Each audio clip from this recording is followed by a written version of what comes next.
And they're off in the Tuesday opener. Oh, a stumbling beginning for Tamaki. The speed of the field spots the field 5 lengths, but is quickly moving up. It leaves the leaders, Soulful Tara and Dr. G and Alley. Tracking in third is Flurry of Roses. Between rivals, there's Jovio.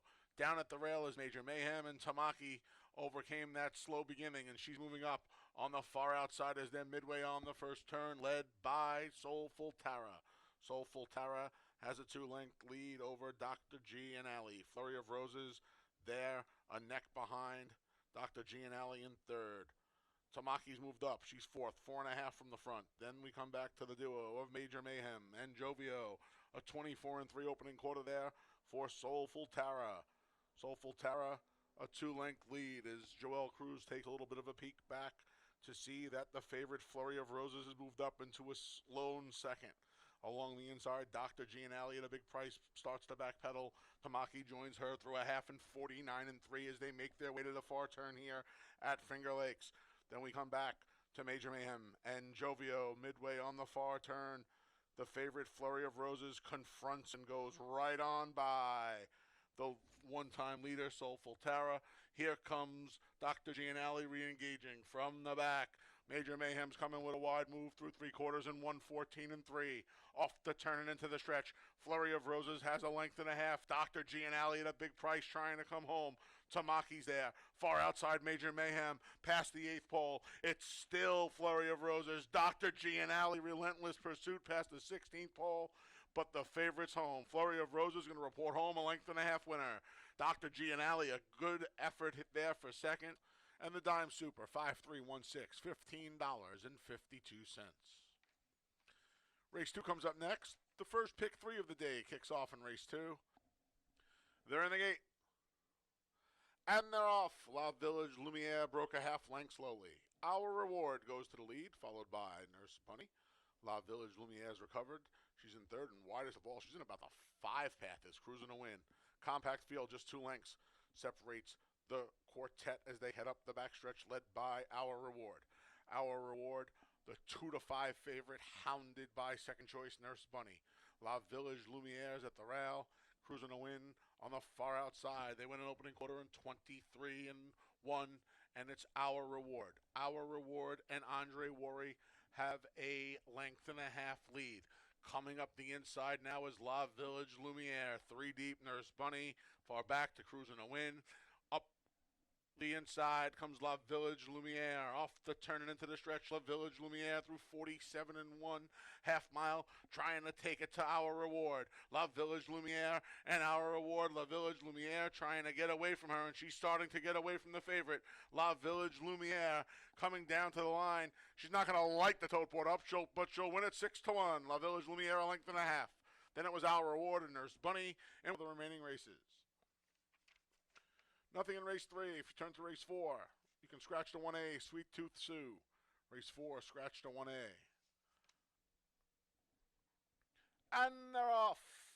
The gray, Mo Trump for the lead. Muggsy Malone to the inside, and on the far outside, there's Convertible Freeze. These 3 under the wire the first time have opened up 5 lengths on the duo of ASAP Restoration and Bert, who's at the back, 10 behind the leader. It's Muggsy Malone. Convertible Freeze backs off as Mo Trump does the dirty work. Mo Trump and Muggsy Malone go at it through an opening quarter and a wicked 23 seconds flat. So, Muggsy Malone, the Thistle and Shipper, has a half length on Mo Trump, who presses the whole way. In the meantime, Convertible Freeze, K-Bracoa, they're licking their chops, just 2.5 from him in third. It's a gap of 7 to Bert. The trailer now is ASAP Restoration as they make their way up the backstretch through a half and 46-2.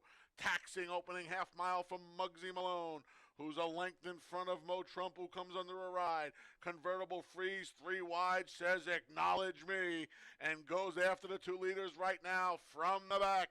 ASAP Restoration and Bert have drawn to within 6 lengths of the lead. The leader now is Convertible Freeze. Convertible Freeze sets sail for the top of the stretch with a 3-length lead through 1:12-2 for 3/4. Bert and ASAP Restoration just went by Muggsy Malone and Mo Trump Trumper finished. Off the turn and into the stretch. Convertible freeze. Koa goes to work. His closest challenger is Bert, who's 4 lengths behind. Koa looked back at the 8th pole. He sees that Convertible freeze has built up a 5-length lead. Deep stretch, a half a football field from the line. It's all Convertible freeze. He wins it by 7 on the line. Then Bert, ASAP Restoration, Mo Trump, and the 10-cent Super, 5, 1, 3, 4, $11 and a nickel. Race 4 comes up next. It's the start of today's 50-cent pick 5. And they're off. There goes Gallyhead, and MAS Scrooves for the lead. Along the inside, Luna Loca settles into third, followed by Brief. Far outside, there's True Martini, who just got in front of Tintagel. The trailer is Sweet DeSantis. Around the first turn, Gallyhead and MAS Scrooves. Gallyhead, a neck. MAS Scrooves stays with her along the inside. It's a gap of about 2 lengths back to Luna Loca, who's been maneuvered off the rail. It allows Brief up the inside. Outside, True Martini, she's 4 lengths from the lead. 3 more back to Sweet DeSantis. And the trailer is Tintagel. Opening quarter went up quick, 23-4, as Gallyhead lets it out a notch and opens up a length and a half. Luna Loca gives chase in second as they head up the backstretch. 3 deep, there's True Martini, as Brief begins to backpedal. Along the rail, MAS Scrooves holds position. Then we come back to Sweet DeSantis and Tintagel. Half mile, 48-3. They make their way to the far turn. Gallyhead getting ready to deal with the crazy moon as Luna Loca ranges up on Gallyhead. These two have sped off. They're 6 in front of a rallying Sweet DeSantis. Gallyhead has kept Luna Loca at bay. Sweet DeSantis coming with big strides from the back through 3/4 in 1:13-4.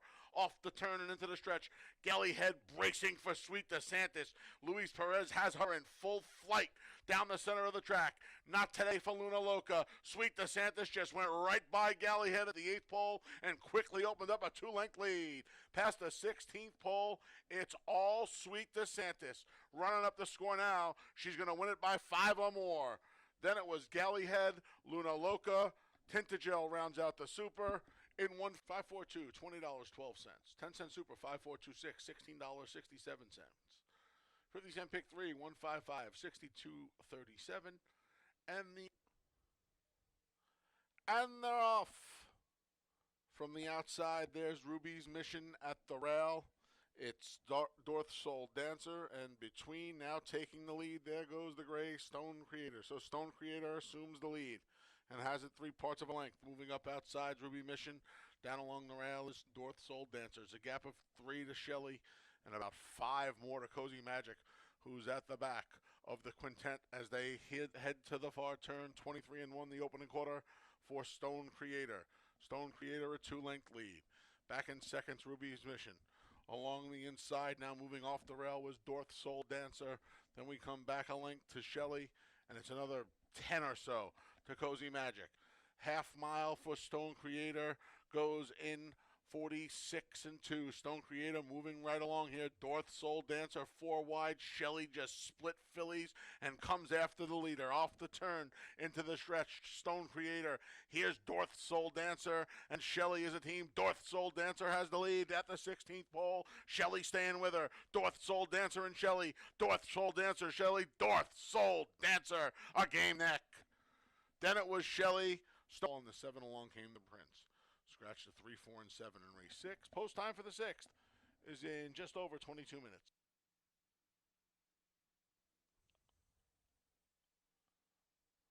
And they're off. Tardy beginning there for Winning Drive. Honor Among Men to the lead from the outside draw. Holy Cowboy rushes up and tries to take on the favorite in second. These two have actually opened up a 4-length gap on Invaluable Will. Now 6 lengths to Invaluable Will. And the trailer is Winning Drive. 2x2 up the backstretch. Honor Among Men. Cozy on the front end. Holy Cowboy all in, chasing in second through an opening quarter in a sharp 22-2. Honor Among Men. Holy Cowboy's making him work for that lead today. And he quickly dismisses him and opens up a 3-length lead. Invaluable Will starts to rumble from the back as Winning Drive and Heeman Harkey save all the ground. The field's midway on the turn. About to spin off the turn, actually, and into the stretch to a 45-4 demanding half. Honor Among Men trying to hang in there. Honor Among Men has it by 3. Invaluable Will coming after him. Down the center, Winning Drive emerges from the back. Winning Drive taking giant strides, coming after Honor Among Men, who's on his hands and knees. Winning Drive going best between. There's Invaluable Will. Invaluable Will and Winning Drive. Invaluable Will, Winning Drive, Invaluable Will. Winning Drive got him! Winning Drive got it off the late double. No changes in races 7 or 8. Post time for the 7th is in just over 23 minutes. They're in the gate. And they're off. Courthouse Cove shows first. Now from the rail, there goes Baybank. Between rivals is Warrior's Revenge. And mixing it up as well as the favorite Morning Cup. 4 of them have 3 lengths. Now on Old Point, it's another 5 back to the trailing duo of Rajol and Double Shot. They're where they like to be. They're 4 across the track through an opening quarter of 22-4. From the rail out, it's Baybank, Warrior's Revenge, Morning Cup, and Courthouse Cove. Looming large along the rail is Old Point. Anthony Rodriguez trying to motivate him while saving all the ground from the back. Rajol and Courthouse Cove rev up as the field makes their way to the quarter pole. Under a hand ride is Warrior's Revenge. Now, Navarro goes to work. Baybank stays inside, cutting the corner. There goes Old Point. A nifty move by A-Rod. And Old Point grabs the lead right there off the turn and into the stretch to a 46-3 half. Now, Rodriguez goes to work left-handed on Old Point. Down the center's Morning Cup. Old Point trying to hang in there. Morning Cup with dead aim. Old Point and Morning Cup. The upset's on. 17-1. Old Point a length and a quarter. Then 75 even, 50-cent try, 456, $80.87. 10-cent super, 4, 5, 6, 7, $40.35. Race 8 comes up next.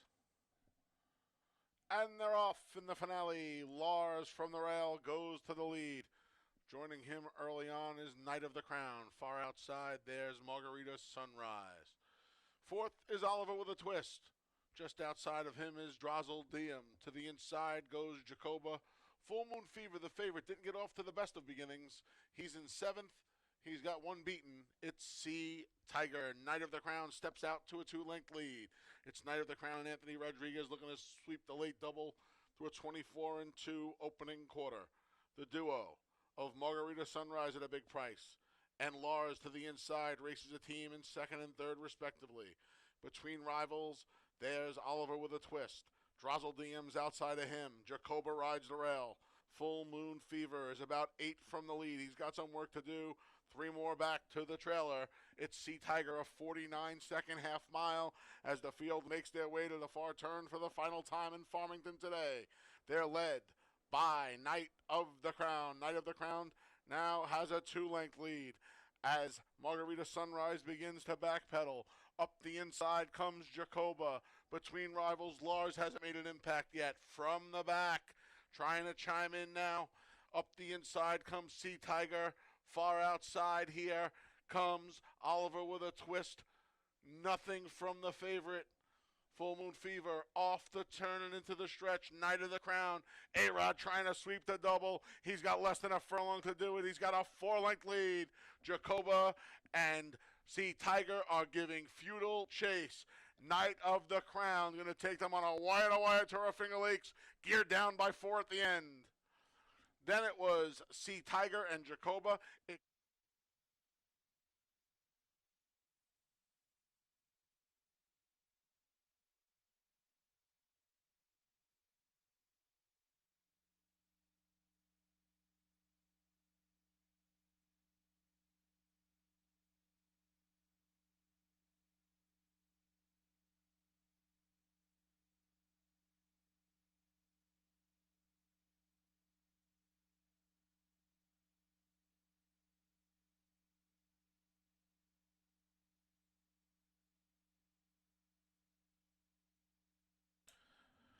Ladies and gentlemen, to honor America, please stand for our national anthem.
Good afternoon, everyone, and welcome to Finger Lakes Gaming and Racetrack.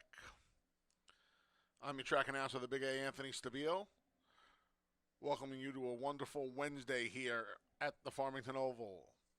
Temperatures in the mid-70s, cloudy skies currently, a little breeze coming out of the east. Track is fast.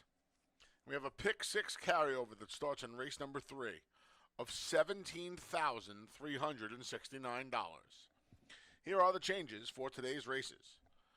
If you need past performances for today's races, they're free. Head over to fingerlakesgaming.com, courtesy of our friends over at Equibase. In the first, please note there'll be no show, try, or superfecta wagering in race 1. Scratch the 1A forward motion, and the 2, Tommy the Torch. Again, in race 1, no show, no try, no super. Scratch the 1A forward motion, and the 2, Tommy the Torch. It starts the early double, and the early pick 4. Race 2 kicks off the first pick 3 of the afternoon. An overweight for the 1 Little Maze, 1 pound over. Race 3 starts the $1 pick 6 with that carryover of $17,369. A jockey change for the 5, Solo Tonight. Joel Cruz rides. Put Joel Cruz on the 5, Solo Tonight, in race number 3, the start of the $1 pick 6, with a carryover of $17,369. Race 4 kicks off the 50-cent pick 5. The number 3, the Delaware Boys, is 1 pound over, and you can scratch the 5, Believe in Josh. Race 4, scratch the 5, Believe in Josh. Race 5 kicks off the late pick 4.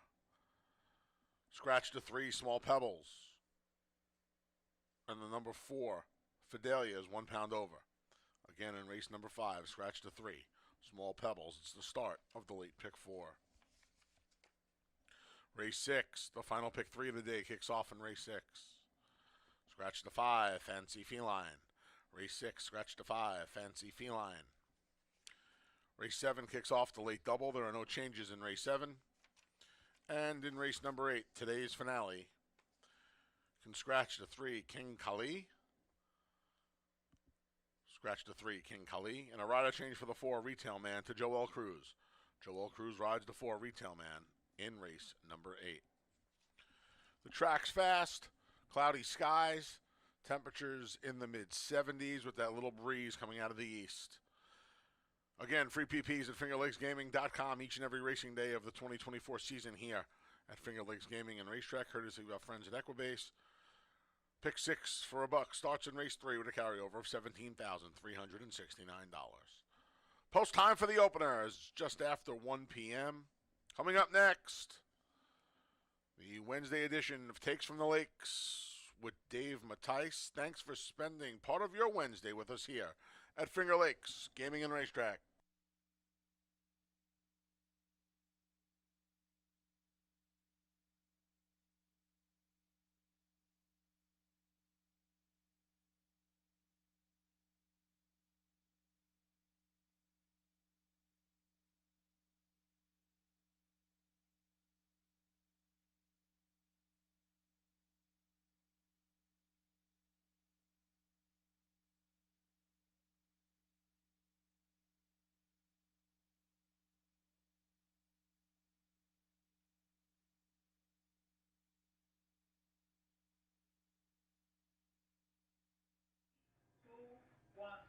And welcome everybody to Finger Lakes Gaming and Racetrack. Hopefully the rain holds off today. It's been a little bit gloomy this morning. Looks to be some cooler weather if the rain does arrive, and it looks like it's a good chance of doing so. Maybe keep an eye on that, see if we'll get the track to change a little bit. Well, looking at yesterday, you always make that last mistake before the last race. When it's been speed all day, you say, wow, front speed's going to win. It's been all day, and then you get a couple of horses duel and you get a closer in the last. Well, yesterday was the opposite. We didn't have any gate to wires all day. Then the last race, a horse, I think it was Linda Dixon's horse, got alone on the lead, Knight of the Crown, and just kept going. I think it looked like there was a lot of speed signed up, and kind of everybody outsmarted themselves, didn't want to go out there too fast, and they went in 49 and change, and that horse got brave on the front end. So if it does rain, it may tighten up the track anyway, but at least we did see some closers yesterday after it was a little bit speed favor right after they resurfaced the track the week before. Well, upcoming. This weekend, of course, we're dark for most of the Labor Day weekend, but we do have a special card on Labor Day Monday. Best place to be on Labor Day. And then you still got time after the races to do your cookouts or whatever. Hopefully we'll get some nice weather. But on Labor Day, we got a lot going on. We got our annual jockey foot race. Talked about this before. We generally, most of the tracks participate in this. It's for the permanently disabled jockey fund. It's jockeys across America. Unfortunately, we don't run on Saturdays, so we won't be able to participate on the same day. But we will do our Jockeys Across America Day on Monday, Labor Day, for our jockey foot race. $200 for each jockey entered will be donated to a very good cause, the Permanently Disabled Jockey Fund. And we got a full field. Right now we got a field of 12 with an AE, so see if Jackie Davis draws in off the AE list. But Carlos Camilo is going to be a heavy, heavy favorite. I put him at 3 to 5, but he probably deserves to be a lot lower. Just didn't want to put everybody else at 30 or 40 to 1. But it should be a lot of fun. They're going to break from the gate. I'm trying to see if they'll go the 16th of a mile, because we have a mile and a 16th race about the same time. They'll be right after the 4th race on the Monday card. Also on Monday, well, of course, you get the $2 hot dogs and a $1 soda. In today's economy, I think you get chips with that hot dog too, but in today's economy, $2 hot dog, to go out and get a $2 hot dog, that's worth coming out just there. I mean, you could take your family out, have lunch, enjoy a fun day at the races. Our feature race is the Arctic Queen Stakes. And what's significant about it is we have the return of the former queen of Finger Lakes, gone and forgotten. I think a lot of people had forgotten about her because she was gone to New York for a little while, running competitively in New York. She's got that closing style. But she was tough here when she was on her game. And now Linda Dixon claimed her and bringing her back. Keep in mind, she's won the Arctic Queen Stakes 2 consecutive years. So she's the 2-time defending champ of the Arctic Queen Stakes. She's got her work cut out for her. It's a pretty tough field in the Arctic Queen, but she's the lukewarm favorite right now. And let's see if she can make it 3 in a row. Gone and forgotten. And Louis Perez will, well, he's off his mounts today, but I'm assuming he'll be riding on Monday. Gone and forgotten. He was on her for 2 of her stakes wins. One of the Arctic Queen wins back in 2022. Okay, with that said, we got a short field to start the card with the first. We do scratch the 1A forward motion, but also Tommy the Torch to give us a field of 4. So no try, no super, no show, but we do start the pick 4. And I think that the one Saratoga Banker can get the lead from the rail. And looks like if speed's a little better today, he could just, I mean, the rail was fine yesterday. We saw a couple horses close up the inside. Saratoga Banker looks to be the speed in here from the inside. The Devious Banker won't be that far back. Doc Advantage is turning back from the route. I don't know if he's got enough sprint speed to stay close, but Saratoga Banker might be clear early from the rail position. Now he's the second choice on the morning line, but you know, looking at the pace scenario, I think when everybody looks at this race and starts betting the race, they're going to see the same thing that I do, that he's got a tactical edge, and he was in pretty good form before going to Saratoga in a race that he just didn't belong. So one of the things you got to look at is you just hope when you see that, you can't blame anybody for taking a shot, especially for a big purse. Take the shot to see if he likes the turf. He's run on it before and ran okay on it, but it's just a tough field, and he had no shot in that race. But he gets a little bit of a break since then, and it's got some quick works since the race on the dirt. Good enough for me. I'll take him on top. Doc Advantage, probably the main threat. He came back sharp, maybe a little bit of a fitness edge, but he did a quick time when he came back, and then just beat up on easier in a 1 state bred. It's probably 1 to 9 in there. It should have been 1 to 9 in there. I mean, you're going from a lifetime condition to an easier 1 state bred field. Last time, tough field in the route, got over bet, but still ran decently to be third in the slop. He's the main threat to Saratoga Banker. Devious Banker, maybe you'll get a Banker Exacta. Devious Banker is more of a underneath horse though, more of a check getter. If you notice by most of his form, he broke through last time because of just excellent tactics by Jackie Davis, getting him into the race. There wasn't a lot of speed in there, and Devious Banker was able to sneak up the rail, get in the race. When there's a slow pace and you could sneak up there and get in there on the rail and get with that pace, then it's a sprint to the wire. She did just that. I don't know if it's going to be able to do that again being outside of Saratoga Banker. All right, second race, a 5,000 maiden claimer going 5.5 furlongs. Yeah, the three horses on the outside. I mean, the pace is going to matter here. Is Noble Lady the speed of the speed? I know Little Maze has tried to show speed. He's gotten the lead before, but it's not like he's gone that fast to get it. Well, you always see 23 and change, 47 and change. Not exactly blazing. And Speedy Z was a 10 post last time, but Crystal, I don't know if she's as quick as Noble Lady early. But it's not like Noble Lady went that fast to get the lead last time either. So it's one of those races where it doesn't look like there's a lot of speed just because they're slower speed. And maybe that's how you got to look at it, as a relative pace to what would be maybe 22 and change, 46 for a better field. Maybe it's just a case of maybe we'll take it down a little bit to a 5,000 maiden claimer and say the speed's going to be 23 and change, 47 and change for a normal pace for this group. Noble Lady, I think, could get the lead in that pace. Now, went slow last time, 23 and change, was it 48?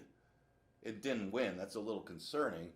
But, Disco Princess might have been a little bit better. And the other thing is she was coming off a layoff since November. Maybe she needed the start, and she'll be sharper for this race. That's a long time away. When you're going, it's not like this horse was going from November to the beginning of the season of April. She was off from the end of the year, November, all the way until August. Yeah, she's working for the return, but sometimes they need a race, and that might be the case with Noble Lady. Stony Lonesome, yeah, she's faced tougher, and last time she had a troubled trip against obviously a little bit tougher $5,000 maiden. It's going to add blinkers today. See if that helps the cause. I mean, her previous race against the 11 and 9s, it was too short. 4.5 furlongs. She actually ran pretty well to be third. And last race with the troubled trip, maybe she needed the race. There's another one that was off some time from May till August. Probably needed it. She'll be sharper today. I think at 5,000, you got to give her another chance. And then I'll use Crystal for third. She's had her chances, but she's been competitive in a few of those races against better competition. Like the fact that Murphy doesn't leave him in the barn. He keeps him running and comes out of the race with Noble Lady, and little better pace scenario puts her right there. So I'm going to go with the 4, 6, and 5. I think those are the three I used for the pick 4. Okay, pick 6 starts in the third. This is probably the wager you want to do today because it's over a $17,000 carryover. It's gotten up there.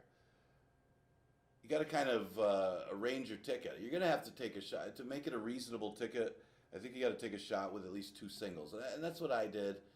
To get, you want to get it, you do want to get under a $100 ticket, but it's going to pay today. If you think you can hit it with $100, I think my ticket was $120 with 2 singles. Although, I'm not really strong on any singles today, but those are the 2 that I thought I'd take a shot on. I do like Love That Bird here, but I think you got to use Fighting Back as well. I look at it from a pace scenario. I guess this one could be considered a slight upset. Consider Fighting Back's 3-2. Love That Bird is 9-5. Anthony Rodriguez finished up the day yesterday with 2 consecutive wins, and I think that daily double for those last 2 races paid over $100, and he might have stole the last race. And maybe that's the case here, where Love That Bird might be able to steal this one. There isn't any speed in this race. Love That Bird at least has shown some tactical speed. Didn't, wasn't on the lead last time. Got caught behind horses a little bit. But, maybe Petrolo was just slightly better. I mean, it was right to the wire between the two of them. I think Petrolo would beat this field. So you got to think that Love That Bird could beat this field. It might just have a tactical edge. I know Udamaro's coming out of sprints and has shown a little bit of speed before in the route. I think that was on a sloppy track, though, when he broke his maiden. I thought that Love That Bird might actually be quicker in the route. We'll see. At least he's going to be out there with Udamaro if Udamaro does go to the lead and get first run on the main contenders. I'm going to go with Love That Bird on top. Fighting Back, claimed for $25,000, finds a nice spot off of the claim. Well, you couldn't find a better spot when you got a 5-horse field. It's got to make the owners happy. It's been working, though, in New York. And, maybe they had thoughts of running this horse right back in New York, but arrives at Finger Lakes in an allowance race. It seems like a good spot for him. He's looking at Lucky. Yeah, they're good. Out of a dam by Monaglio d'Oro. I mean, this horse should be able to run all day. Coming off a victory in the 2 Lifetime. Again, finds a nice spot. Wouldn't be a surprise for the Engelhart barn. The 1, Crypto Causeway. Yeah, it all depends. I mean, if Love That Bird doesn't go to the front end and Udamaro's left alone, I guess you got to put that one in there. But I'm thinking Love That Bird's going to show speed. Crypto Causeway should get a nice trip from the rail. The problem with Crypto Causeway is, does that horse want to win? He can be close. I mean, the horse has got enough early tactical speed to be close.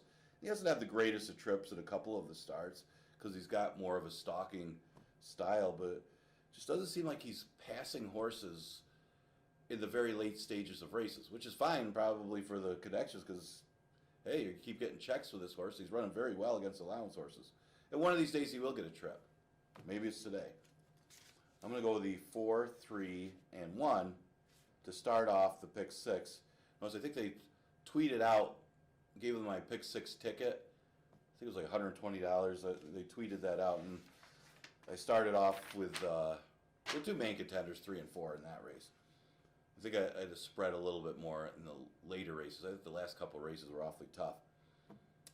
4th race, scratch the 5. Believe in Josh. Is that about, somebody had corrected me, said it was about something to do with Josh Allen. Although you could probably scratch Buffalo's hopes this year. I took a shot at a little bit of a price in here. There is other speed in the race, but with Courageous Olaf from the inside. But Stewie, I think, is better than these horses. And Stewie's 4-1. His stablemate, Uncle George, who he beat going the same distance, is 7-5. Figure that one out. Well, whatever the odds say, Stewie's the better horse. He proved it that day. I mean, he had to get away from the other speed early, had to go a quick first quarter and half. Does take a break since his last race where they just went so quick that he got caught up in a strong speed duel, and East Coast Girl's just a good one, and wasn't able to sustain his speed. So he gets a little bit of a freshening. Unless he regresses after that race, you got to think Stewie's going to be awfully tough in here. Uncle George is the main threat. Uncle George did finish 3rd behind his stablemate. If Courageous Ola, we got to figure is going to be aggressive from the rail, takes all the starch out of Stewie, then the stablemate can make a move and catch that one. I guess that's where maybe they're handicapping a little bit with the morning line, that maybe they're thinking Stewie gets caught up in the speed duel. And he might get bet a little bit because of that. This isn't his best distance, though, as he's never been in the top 2 in his few starts at 5.5. And that's a little concerning. But, again, if Courageous Ola and Stewie do battle, he's going to get a trip. He's inside of my Cool Hand Luke, and Delaware Boys is going to be coming from further back. So he's going to be in the perfect position to pounce. Again, my Cool Hand Luke just beat easier. That was on a sloppy track. I guess he didn't really beat anything in that race. So he's going to have to run better to beat Stewie and Uncle George. May do so, but you still got to consider him. I'm going with the 2, 4, 6. Stay even in race number 4. All right. They scratched my top choice out of the 5th in Small Pebbles. Maybe that's why I would consider singling David Iola's Diva Banker. I mean, this horse's last race is good enough to beat the rest of these. I don't know if he would have beat Small Pebbles. Small Pebbles, I don't know what happened to her last time. She looked home. Maybe going 5.5. I like Small Pebbles today. I think she got re-entered. Maybe they found an easier spot, or they wanted to give her a little more time before a race. But she looked like she was going to win this race. Now I think it's Diva Banker. She comes out of a race where it's only 5 furlongs, and Determined Love, who's just a short distance specialist, you just can't catch that horse going 4.5 and 5 furlongs. Diva Banker almost did. I mean, she chased her home. It's just she needed the 5.5 to get by her. Didn't happen. The last race, well, I think she got beat by the racetrack more than anything. She was claimed out of that race, but Let's Maga had an improbable run on the outside for David Iola, incidentally. But it was one of those days where that was the trip you needed on this racetrack. Outside closers did very well on July 28th. Let's Maga, who used to be a true speed horse, was the outside closer. Go figure. But last time, maybe beat more by the distance and by a short distance specialist in Determined Love. Going to the 11-9 out of the starter, you might even consider this slightly easier. I'm going to use that one on top. Bayou Melody, how good is she? I mean, she ran for 5 the last 2. I mean, both protected races by the waiver. Dominated the 5,000 claimers last time, but again, didn't beat anything in that race. This is a lot tougher when you consider Diva Banker. Diva Banker would beat them by double digits. But she looked good beating up on Christmas Dinner and Coffee Futures, who might hit the board in here, but at least she's sharp enough. And in her second start, she showed it. She could move forward from that race. Maybe she could be the main threat to Diva Banker. I like Diva Banker on top, though. And Motley Sue, yeah, she's changed her running style. I wouldn't be surprised if they go back to prior tactics when this horse had speed, because other than Super Slide, with Small Pebbles scratch, it really takes a lot of the speed out of the race, where they're trying to sit back and make this horse a closer. I think she's a better horse on the front end, but it's always good to teach a horse how to rate and teach to close, and it worked last time. She got the right kind of trip against the right kind of field to beat, and it worked out for her. I'm just wondering if she's going to want to be a little closer today with the scratch of Small Pebbles. I'm going to go the 1, 6, and 2 in race number 5. That's one of my singles. Scratch the 5, Fancy Feline. Made this race a little easier because I think you had to use that horse. Never won 3 condition for fillies and mares, going 6 furlongs. Took a little bit of a shot in here, price-wise anyway. Well, I guess it was the third choice, not the second choice, so maybe not a big price. But, you know, Laughter and Devilly, they've kind of flip-flopped the last 2 races, who beat who. So Laughter ran okay. I don't love the post, but she's the outside of the speed. She's one of those horses that's kind of the stalker type, but they're not going to go that fast. And I think the 47 is going to bring her into the race because there's no true speed horses in here. I mean, Sweet Tooth Sue isn't that quick. That if that one goes from the rail, she'll be sending if she wants to do faster than 47. So Laughter is going to be right with her early outside of her. And that's going to give her first run and be in good position to beat the main contenders in Devilly and Kaz's Rose. Those look like the main contenders to Laughter. That she finished behind Devilly when Blue Eyed Warrior was able to win, but she got that kind of a trip from the inside. I think from the outside, maybe it might work to her advantage. I never liked the outside post. But when there's no speed in the race and maybe one other speed, being outside doesn't hurt because you get out there right with that other speed, and the jockey's able to make decisions as far as judging the pace and what's going on. Now, she did get beat by Motley Sue, who I just talked about in the prior race, but that was one of those races that she ended up chasing a little bit and fell apart. I don't think she's chasing here. I think at 6 furlongs, she's going to get out there. She's going to be able to relax with the other speed and then be able to move at the right time to get first run on Devlin and Kaz Rose. Now Devlin's going to be the favorite. My only issue with Devlin, I know she's dropping back to 5,000. My main issue is, and things can change, but she's never won at Finger Lakes. You got to wonder if she likes this racetrack. I mean, she's had 9 starts. She's been in the race. She's been bet down to be the favorite in a couple of races. But, I guess she's not really a win machine anyway. She's 2 for 40. But this is a field that she should be first or second in. I mean, last time she ran into Special Pal. You're not going to beat Special Pal. That was tough for 11 and 9.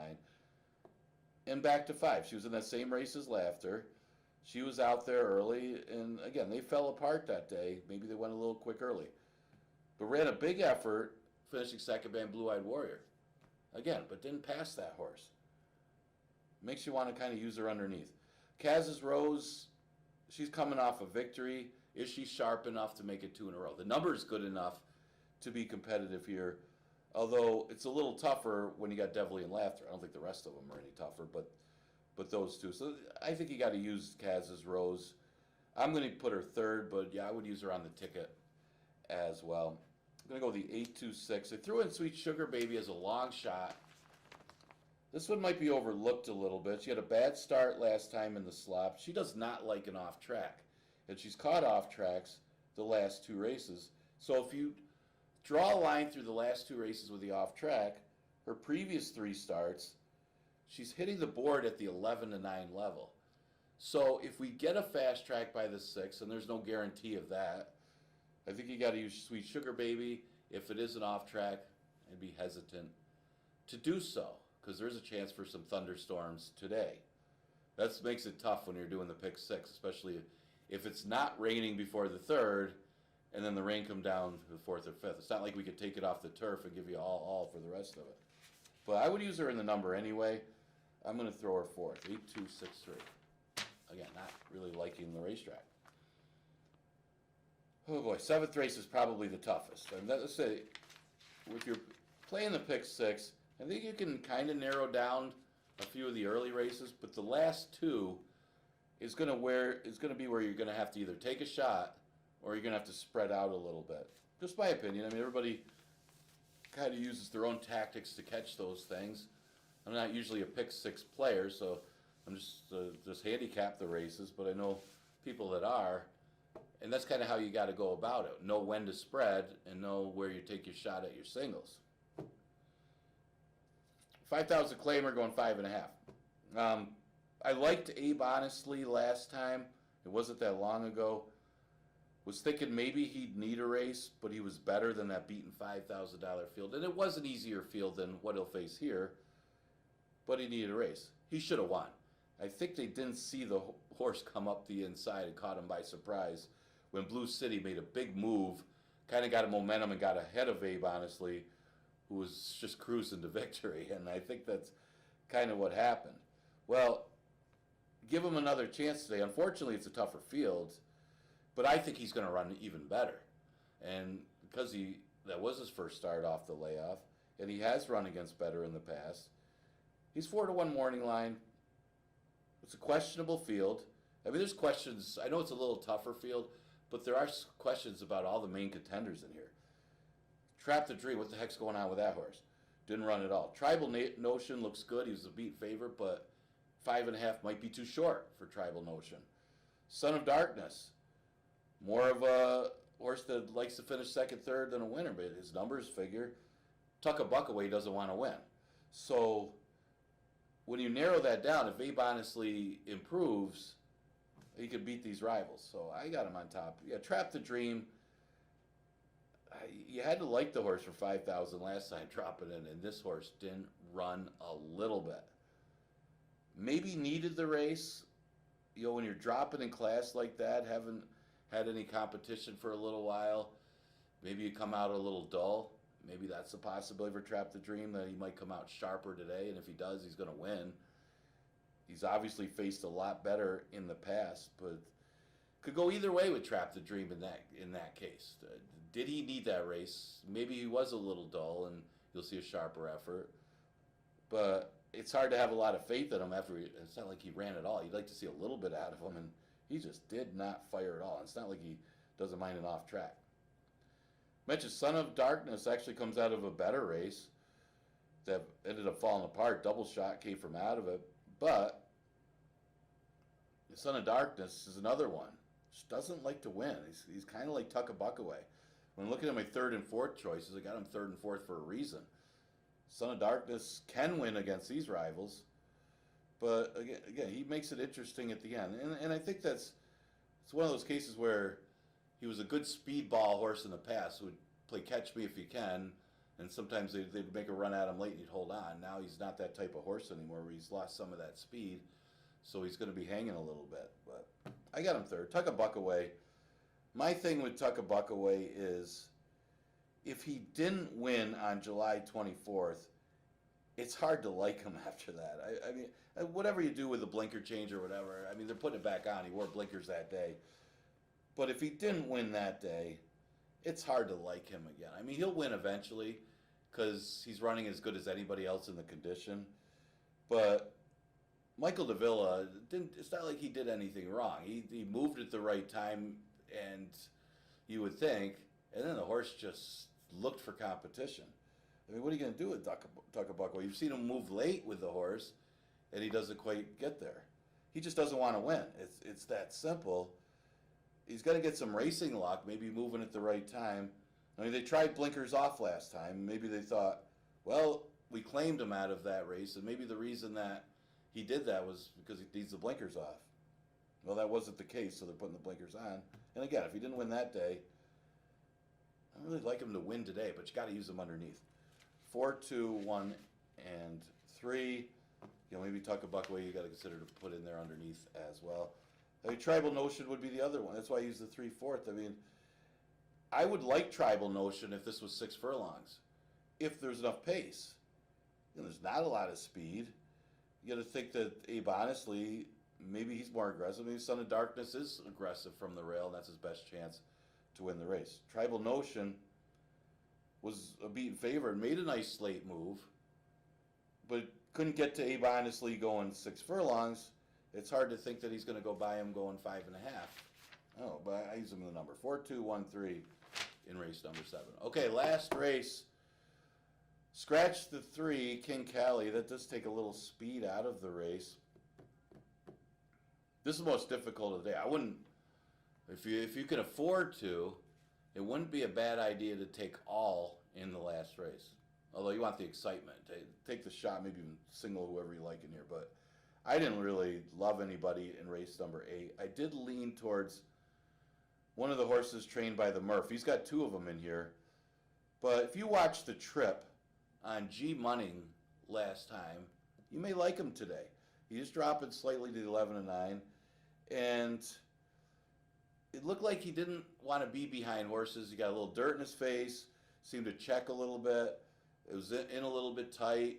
And multiple times during the race, it seemed like he was taken up a little bit. Now, would he have won? Probably not. He would have been a little bit closer. But considering he had the trip that he had against allowance horses and got the number that he got, that number is good enough to be competitive anyway at the 11-9 level, that if he ran a little bit better than that, without all the dirt in his face being outside today, I think you got to consider him. Well, he's 3-1. It's not like I'm going out on a limb on that one. He's the second choice. Connect the Brox. Yeah, I went against my own advice last time, where I always said Connect the Brox. He's got a chance to win in a route. He's more of a check getter in sprints. And that's been the case. And that was the case last time. Made a nice move, but he's just not getting there, not against those horses. You might make a case that this is a little bit easier and that it is 6 furlongs. At least 6 furlongs is better than 5.5, I would think, for Connect the Brox. 2 for 2 in the top 2. Does he want to win in a sprint? He's got to get the right kind of trip. Maybe he does. Retail Man's an interesting one at 8-1. Broke in the air last time, so kind of overcame it a little bit to be fourth. I think he actually ran a better race than Connect the Brox did, in a sense. Takes the blinkers off.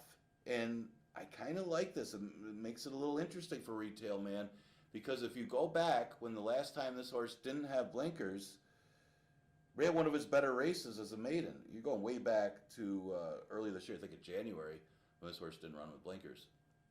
Maybe that could be the move here. He's got to break better anyway than what he did last time, and he's right there with these kind of horses. Got to use them.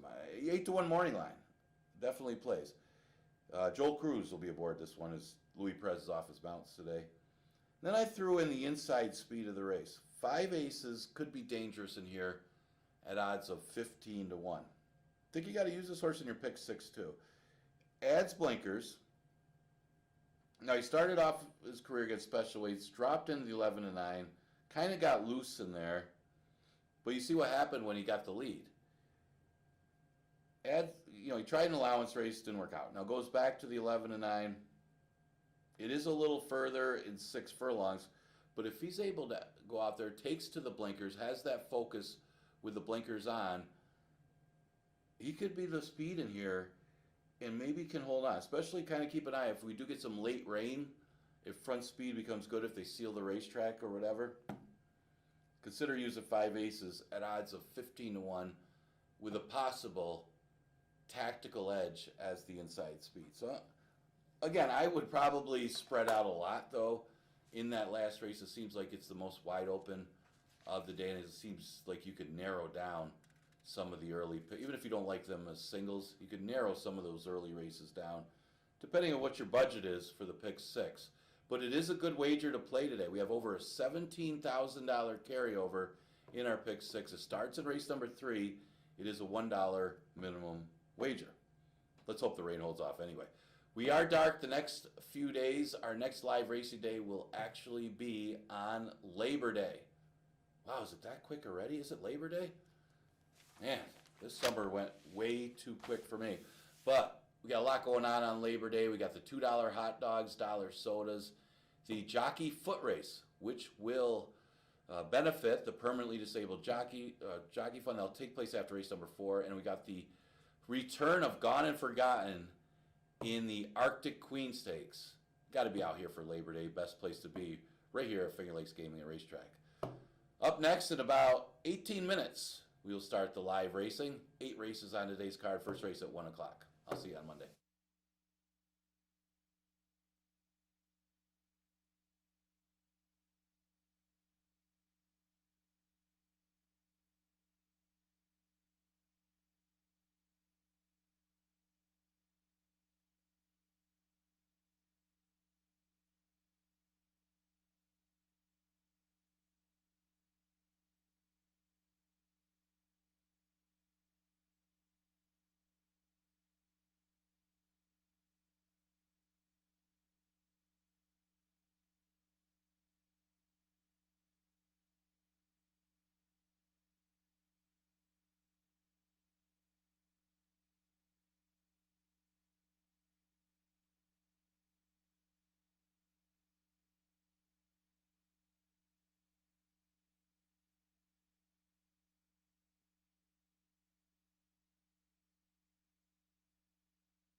The field for the Wednesday opener is coming out onto the track.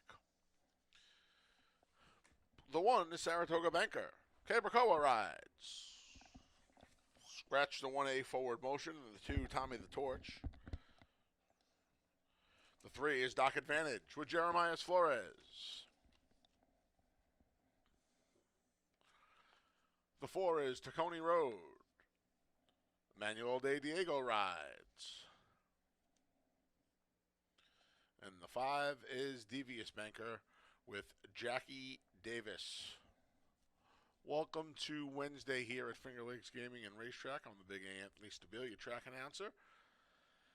Kicking off final day of racing this week. We got that big carryover, $17,369 in the pick 6. Starts in race 3. If you need PPs for the whole card, head over to fingerlakesgaming.com. They're there courtesy of Equibase each and every racing day of the 2024 meeting. All right. So I put up a $6 ticket here. I didn't spend a ton of money in this early pick 4. I went 3 with 1, 4, 5 with 3, 4 with 2, 4. 3 with 1, 4, 5 with 3, 4 with 2, 4 for $6. That's the whole ticket. Doc Advantage. This is a 2-horse race on paper to me. It's also a 2-horse race on the tote right now. There's Doc Advantage for Paul Barrow. He made his first start off a 9-week break, and he went 2 turns. I didn't love the ride that day on a sloppy track. I thought he could have been a little bit more aggressive, especially early on, going after Royal Suspect, who took him gate to wire that day. And then he kind of blew second. He's probably a little bit better sprinting. And he's probably a little bit better with that target sprinting, and he gets it today because Saratoga Banker is plenty fast from the rail draw. So I'd imagine he's sitting second unless Devious Banker tries to go after Saratoga Banker early. Either way, he should work out a good trip. Coming back quick as well, 9 days. I like him on the cutback. We'll put Doc Advantage on top. In fact, single him in the pick 4. And then Saratoga Banker. He got the job done 3 back. Tried to step up, got beat, went to the grass over at Saratoga.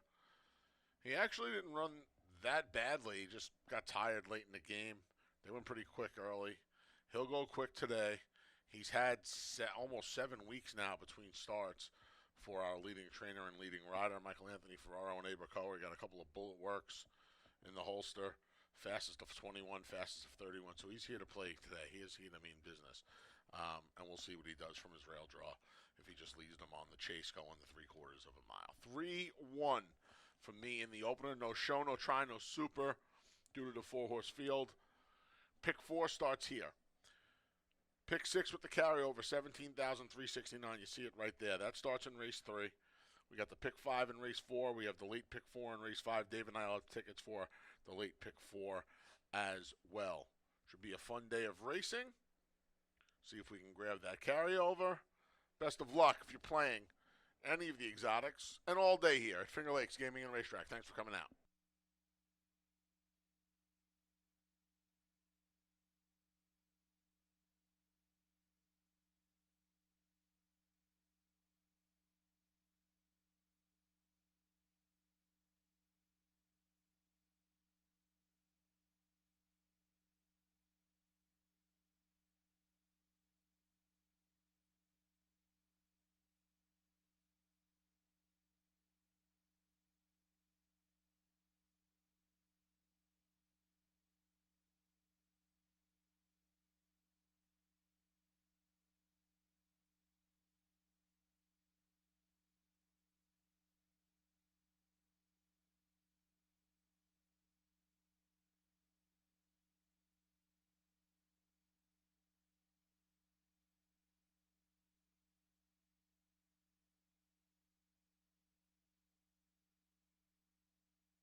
Post times in a minute. 1 minute.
The field for race 1 has made its way to the starting gate, and it's post time.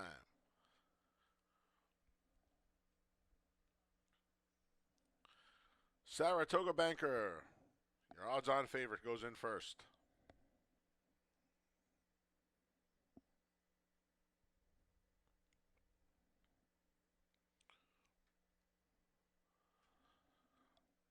Dock Advantage goes in next. Here's Tacony Road. And the last to load is Devious Banker.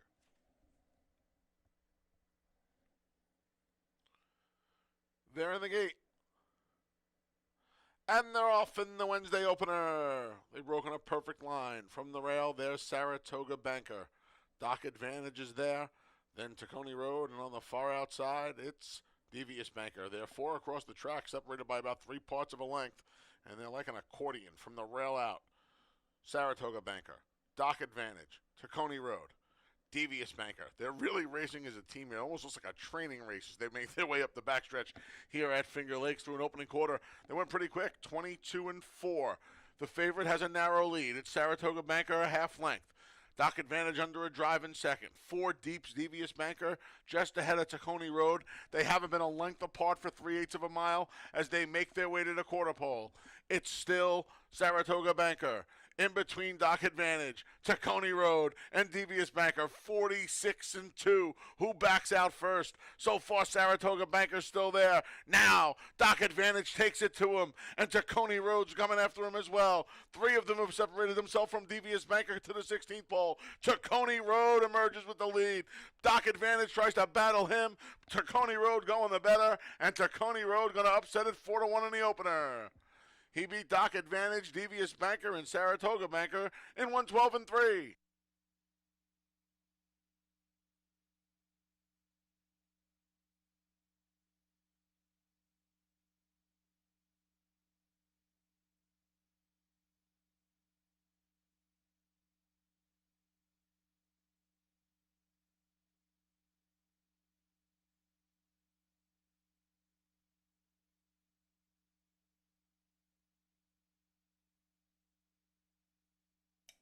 Number 4, Tacony Road was first. 3, Dock Advantage second. 5, Devious Banker third. 1, Saratoga Banker fourth.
Returning to the winner's circle is the number 4, Tacony Road. He's a 4-year-old gelded son of Klimt, out of the no biz like showbiz mare Finger Painter. A New York bred, Tacony Road's owned and trained by Timothy P. Murphy, winning rider Emmanuel De Diego, and it's official.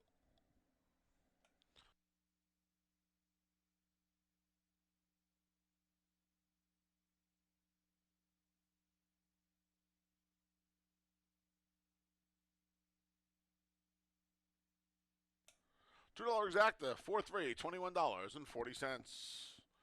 Race 2 comes up next. Starts the first pick 3 of the day. No changes in the second. Post time for race 2 is in just over 22 minutes. There's a lot of twos there. And speaking of twos, September 2nd, this Monday, coming out. Make your plans to be at Finger Lakes Gaming and Racetrack for our annual Labor Day extravaganza. This year, we're going to make it an old-fashioned Labor Day as we roll back the price of hot dogs to just $2 and sodas and water to $1, beginning at noon on the clubhouse side. Also on Monday, we'll host the annual Jockey's Foot Race, a fundraiser for the Permanently Disabled Jockeys Fund, also known as the PDJF.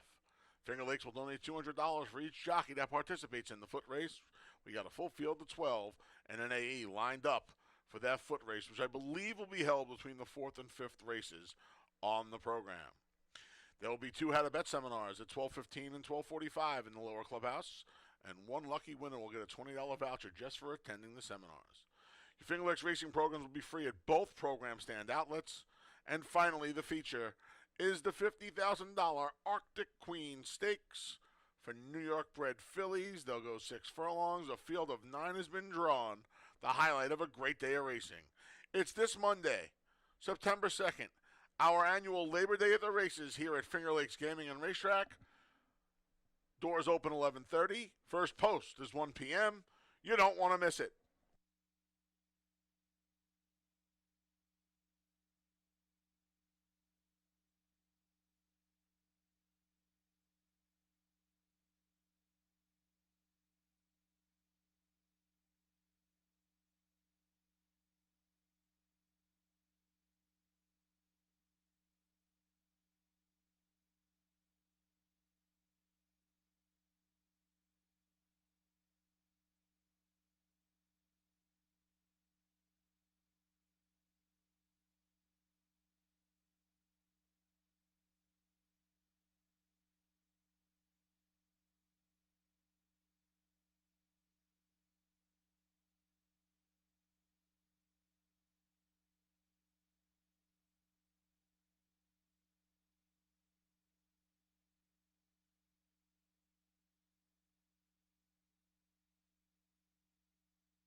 All right, in the paddock for race number 2. Looking back at the first, it was only 4 horses, but they all went at it. And Saratoga Banker could not get away from the rest of them early. Tacony Road stayed in the race, and it really had the biggest punch late as the late runner in there. Most of them wanted to be close, and Tacony Road able to just relax enough.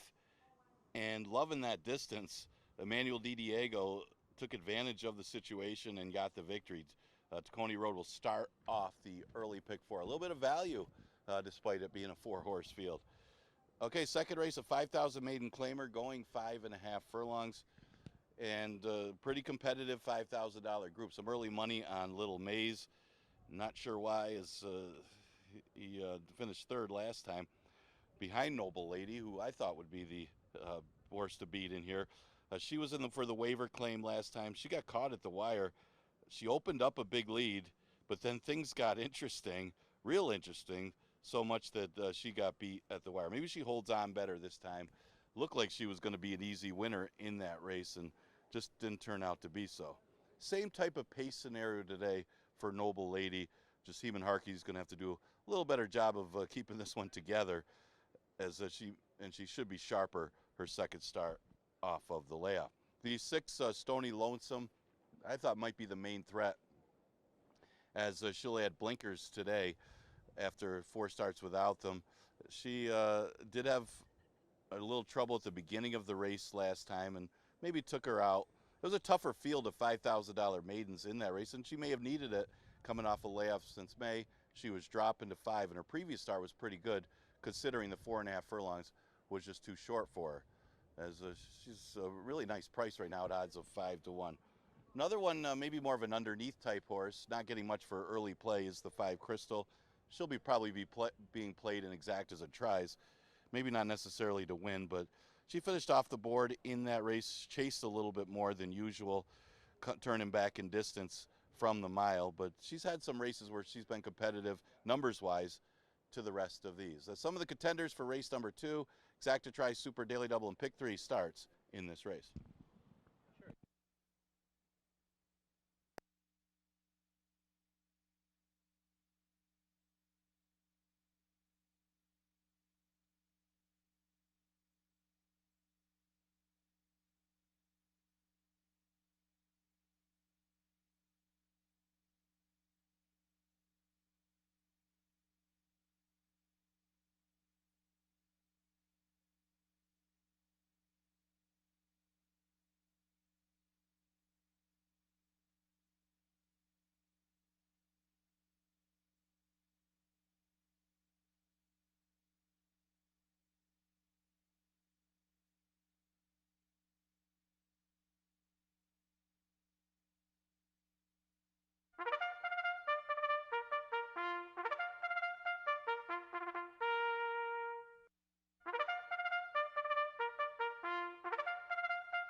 The field for race 2 is out on the track.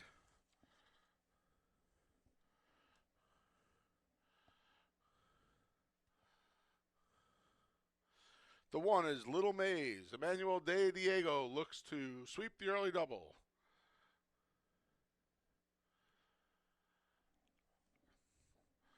The 2 is My Little One with John Berrios. The 3 is Speedy Z with Rafael Rovina Jr. The 4 is Noble Lady. Heeman Harkey rides. The 5 is Crystal with Michael Davila Jr. And the 6 is Stony Lonesome. Carlos Camillo's in the saddle. I believe it is Little Maze's day. I've said this a couple of times. I actually liked her the day she was 12 to 1 and she finished 3rd. She showed speed that day. It was the first time she showed speed. I wonder what she's going to do with Noble Lady in here. She's probably a smidge quicker than Noble Lady. And once upon a time, Crystal was faster than both of them, but she seems to have taken her speed away from her, trying to make her just off the pace type. I'm hoping De Diego would take advantage of that and just try and get Little Maze to the wire first today. I think this is the easiest bunch she's faced. I know she wasn't on the lead last time. Noble Lady was. Noble Lady was off the layoff, though. Maybe a little fresher. And now with the race under her belt coming back in 3 weeks, maybe she's not as fast as Little Maze. See if Little Maze can get her wire to wire. Noble Lady, I mean, the 2 races for a nickel. She was third. Second last time off the long layoff. She gets to come back for the waiver again via the new rule, which I think is a good one. John Grabowski, he hasn't had a lot of winners at the meet, but they all hit half of them have hit the board. See if he can get Noble Lady out of the maiden ranks and start number 6, just like Little Maze. Finally, Crystal. She's 0 for 8. She's got 4 seconds already. That second-itis is starting to pile up for his daughter, Union Jackson. If Little Maze and Noble Lady hook, maybe Crystal is the one who takes advantage of that. It's really hard for me to see the other 3 winning here. Very difficult for me to envision anything unless the blinkers help Stony Lonesome a great deal. I don't see that happening, though. She hasn't really done much running in any of the races except that one race couple back, and that was not a tough field. We'll see what happens with the blinkers on. Off slow, broke slow, ducked in, took up. Maybe those woes go away with the blinkers. We'll see. 1-4-5 for me. It looks like a chalky second race. Don't forget, pick 6 starts in the next. 17-369 the carryover. Best of luck here in the second.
Post times in a minute. 1 minute.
The field for race 2 is making its way to the starting gate, and it's post time.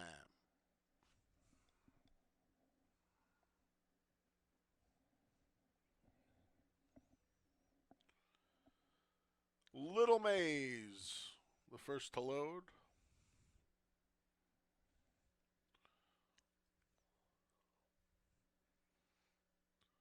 Followed by My Little One.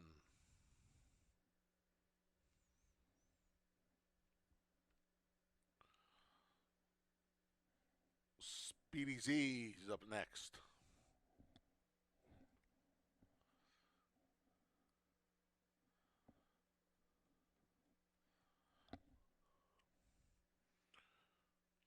Speedy Z a little reluctant.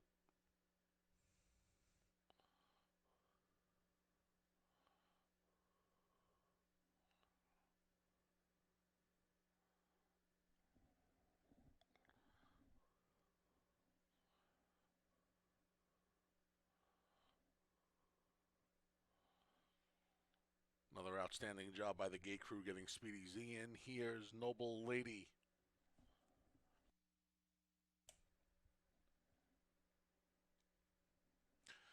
Crystal goes forward. Riders off the number 3, Speedy Z.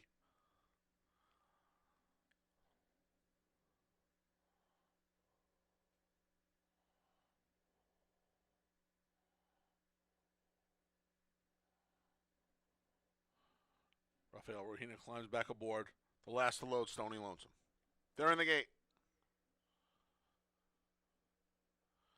And they're off from the outside. Stony Lonesome shows first. Now down at the rail, it's Little Maze. Little Maze takes the lead from My Little One. These two about a half length clear, far outside. Crystal's in the mix there, as well as Stony Lonesome. Then we come back. Noble Lady's in the mix, and it's about 5 lengths back to Speedy Z, who trails the field early. They're bunched up on the front end, 3 of them across the track through an opening quarter of 23-1. It's Little Maze. Far outside, Stony Lonesome comes a-calling. Moving up along the insides, Noble Lady, then Crystal towards the back. It's My Little One and Speedy Z. The field makes their way around the far turn. Little Maze has led throughout, and she has a length and a half now on Stony Lonesome. Little Maze off the turn and into the stretch, a length and a half. Stony Lonesome trying to get her outside. Noble Lady inside, but they pass the 8th pole, and Little Maze is well on her way to a maiden score. At the 16th pole, she has a 4-length lead. Emmanuel De Diego going to sweep the early double. Little Maze reports home a 4-length winner.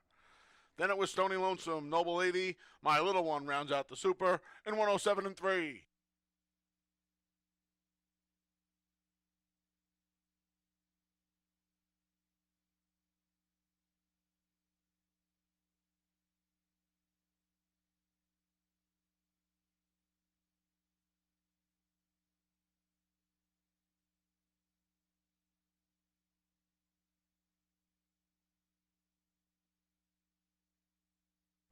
Number 1, Little Maze was first. 6, Stony Lonesome second. 4, Noble Lady third. 2, My Little One finished fourth.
Making her way into the winner's circle for the first time is the number 1, Little Maze.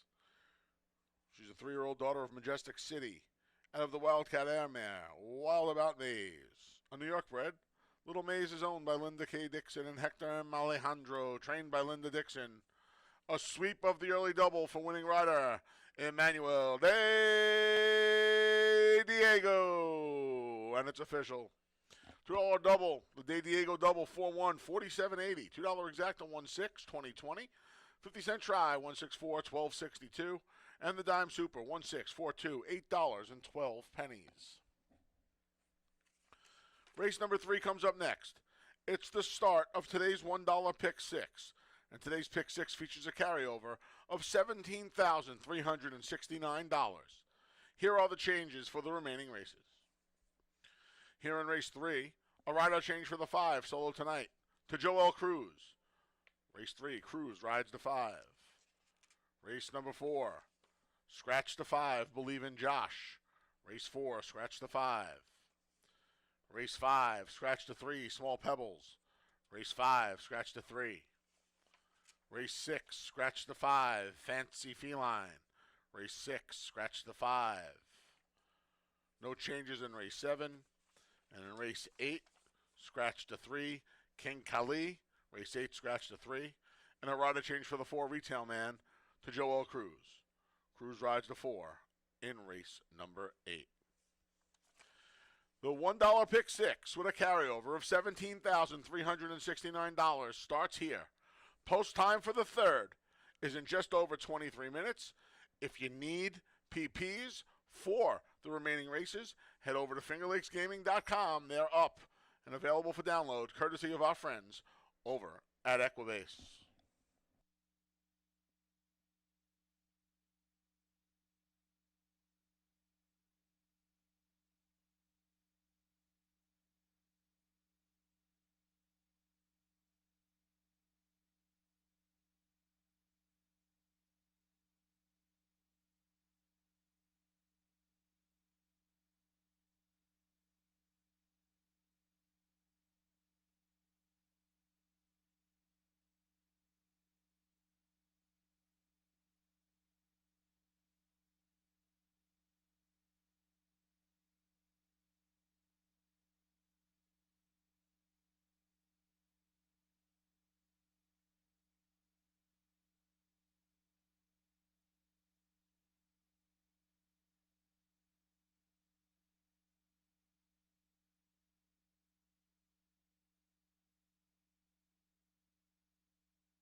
All right, in the paddock for race number 3, and it did look like a paceless race, and nobody went except for Little Maze. Little Maze took advantage of the inside position. Not sure why Noble Lady rated off of that one. Little Maze made it look easy as she got some soft fractions up front and got the victory. Good job by Emmanuel DiDiego to get the victory for trainer Linda Dixon. Third race starts the pick 6, and we got a pretty decent sized carryover for our pick 6, over $17,000 already in the pool. It's a $1 minimum wager, so construct your tickets and might as well worth the play here. Allowance race is this one, and we go a route. Some early money on the 3, Fighting Back. No surprise there from the Chris Engelhart barn. This one does come off a victory and was claimed out of that race. She's been very popular at the claims box. Out of the last 4 starts, this horse has been claimed 3 times, has won 2 of them. So obviously in good form, was working in New York, and now arrives at Finger Lakes, finds a nice spot. The interesting thing is it's kind of like the second race in a sense, where there isn't a lot of speed in there, and if the pace is taken advantage of by Love That Bird, I mean, Anthony Rodriguez did a good job in the last race yesterday, getting alone on the lead in a race that looked like there was speed. This one doesn't look like there's any speed other than You Tomorrow and Love That Bird, and Love That Bird is probably a little bit quicker as the other one is stretching out. But comes off a race where he was, with a stocky trip, almost beat Petrolo, who's a pretty good one in the condition. And this one did have a little bit of trouble. So the way the pace scenario looks, this one might have a little bit of an advantage and is at odds of 9-2, which might be worth it. I mean, Fighting Back is going to be the horse to beat, but he's going to have to close in a paceless race. Obviously, he could do it. He's got the class to win here. He dominated when he broke his maiden for $50,000 at Churchill Downs back in September. He's had 3 starts this year, all pretty decent, got a little better each time, and got a victory out of his last race. So those seem like the 2 major players in here. Right now, Fighting Back is the favorite. Crypto Causeway getting some action at 9-5, but question is the nose for the wire, the desire to win. This horse is very consistent. 6 straight in the money finishes for Crypto Causeway. He's been wide in a couple of those races. That shouldn't happen today from the rail. He should be able to stay close. Good race for him to be in the money again, but hard to have faith in putting him on top of any wagers, although the public is getting on him a little bit at odds of 9-5. Exacta Super Daily Double Pick 3, and that $1 Pick 6 with over $17,000 carryover starts with this race.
The field for race 3. The start of today's pick 6 with a carryover of $17,369 is coming out onto the track.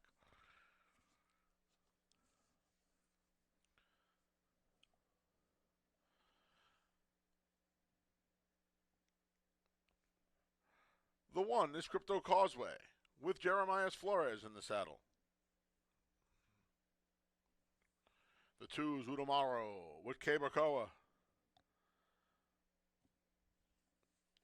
The 3 is Fighting Back. Andre Worry rides. The 4 is Love That Bird with Anthony Rodriguez. And the 5 is Solo Tonight. Note the rider change to Joel Cruz. Pick six starts here. Post time in just over 5 minutes. All right. So, mile and 70 for the 3 life allowance condition here. And love that bird. Just missed this level by a nose going a mile and a 16th last time. Petrolo, that was his second win in a row. Supposed to not have the cleanest trip early. He just got beat. I think he's better when he's a little bit more forward. And I don't see an abundance of speed in this race. I really don't see any speed in this race. I would hope that Anthony Rodriguez, who won the late double yesterday, with a patient yet gutsy ride up the rail with Old Point, and then a wire-to-wire masterpiece with Night of the Crown in the finale, I'd love to see him try to walk the dog on the front end, and he would love that bird. I would imagine that has to be the mentality of Ferraro Jr. here. Just put this horse on the front end. He's 2 for 4 with a second at this distance. This horse is better when he's forward. There's not any speed in here. I would imagine he's going to be forward. I love that bird at 5 to 2. The number 3 Fighting Back makes his first start for trainer Chris Englehart. This horse was claimed down at the Big A. Got the job done in a 25-2 life claiming race. He didn't beat much that day. I was going a 1-turn mile. He's never been 2 turns. One race where he went 1.5 turns was down at Ellis, and that was back in July of last year when he was in the Brad Cox barn. He got that 1 win on the Naira circuit.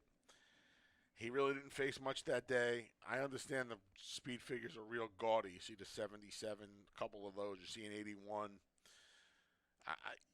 He has license. I wouldn't want him at 4 to 5, but that's me. I'd rather have the local horse with the races over the track, and good races at that. And then the number 1, Crypto Causeway. I guess he's the one taking a little money in here into the 2 favorites. He's gotten a piece of the pie in his 4 attempts recently at this distance. He hasn't missed a board in all 5 starts this year for Donna Beretta. Jeremiah Flores has ridden him in 3 of his 5 starts this year. And he's gotten pieces. I just don't see a pace scenario that helps his cause today, no pun intended. He could use a little bit more pace in front of him, and I just don't know where it's coming from. I think that's the problem with, the horses that do come from behind. I know Udamaro showed speed in the past, but that was on a sloppy track, the only time he ever had any speed, and he got the job done. Solo Tonight has no speed. Crypto Causeway has no speed. So I think it leaves it to love that bird, who's now a juicy 3 to 1 on the tote. You got about 4 minutes till we spring the latch. Last chance to get your pick 6 tickets in. Best of luck here in race number 3. There's that carryover of over $17,000. Best of luck here in the 3rd at Finger Lakes.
Post times in a minute. 1 minute.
The field for race 3, the start of the pick 6, has arrived at the gate, and it's post time.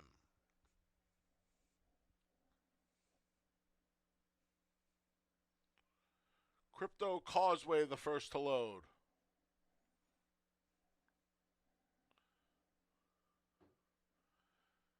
Here's Udamaro.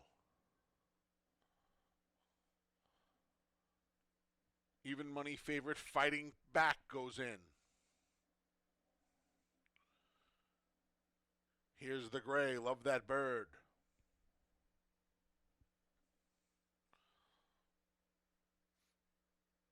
Solo Tonight's the last to load. There in the gate. And they're off. Udamaro for the lead. There's Love That Bird to challenge early. Dropping into third, there's Fighting Back. Fourth on the outside, Solo Tonight, he's just ahead of Crypto Causeway, who trails 10 lengths from the lead. The Big Gray, Love That Bird, and Anthony Rodriguez try to clear, but Udamaro holds position, so Love That Bird will stay in the middle of the track. He has a half-length lead. Udamaro second. Fighting Back third, 2.5 from the front. It's a gap of 5 to Solo Tonight, just outside of Crypto Causeway. 24-3 for a sensible opening quarter there. Love That Bird. A-Rod has him in the middle of the racetrack and a length and a half over Udamaro. Between those is Fighting Back.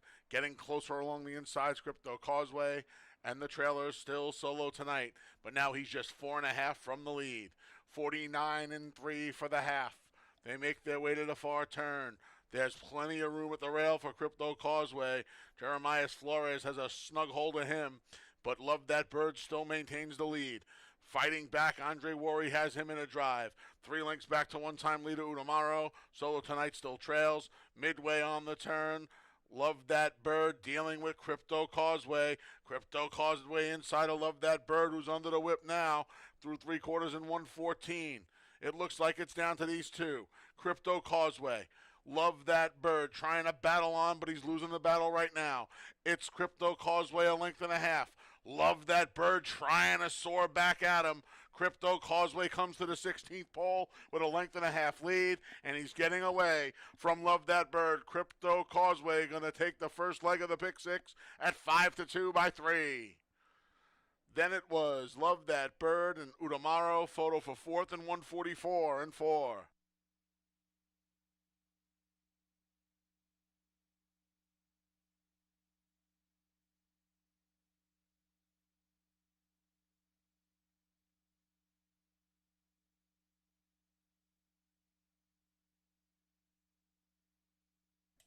Number 1, Crypto Causeway was first. 4, Love That Bird second. 2, Utamaro third. It's a photo for fourth.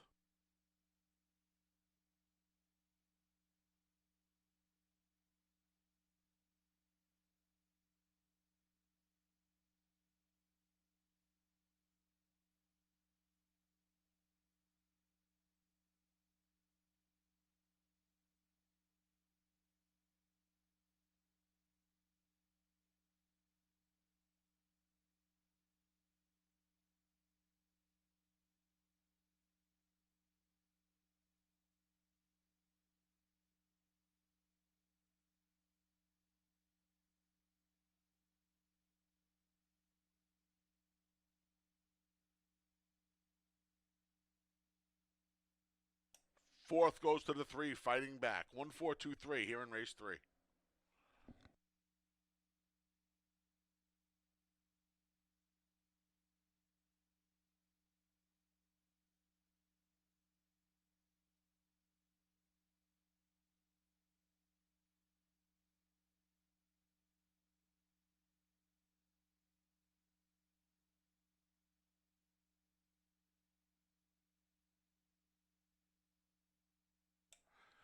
Returning to the winner's circles, the number 1, Crypto Causeway. The 5-year-old gelding's the son of First Samurai. Out of the Crypto Clearance Mare, I'm Authorized. A New York bred, Crypto Causeway is owned and trained by Donna Beretta, winning rider Jeremias Flores.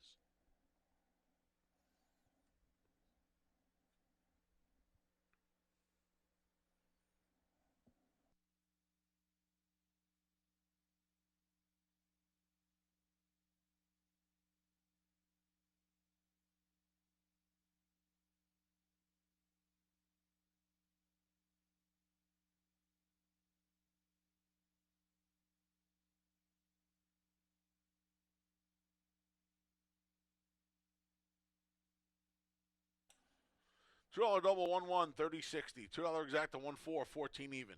50-cent try 1-4-2, 14.87. And the dime super 1-4-2-3, $5.70. Race 4 comes up next. It starts the 50-cent pick 5. Here in race 4, you can scratch the 5, Believe in Josh. Race 4, scratch the 5. Post time for race 4 is in just over 24 minutes.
9 minutes to post for race number 4, and a good job by Jeremiah Flores. As Love That Bird was the main speed, but it was Jeremiah Flores snuck up on him and got the lead over him as they hit the stretch, and that gave him the advantage despite Love That Bird being the main speed. Sometimes you take that advantage away, and Flores did a good job of that and got the victory for Donna Beretta. Crypto Causeway finally breaks through.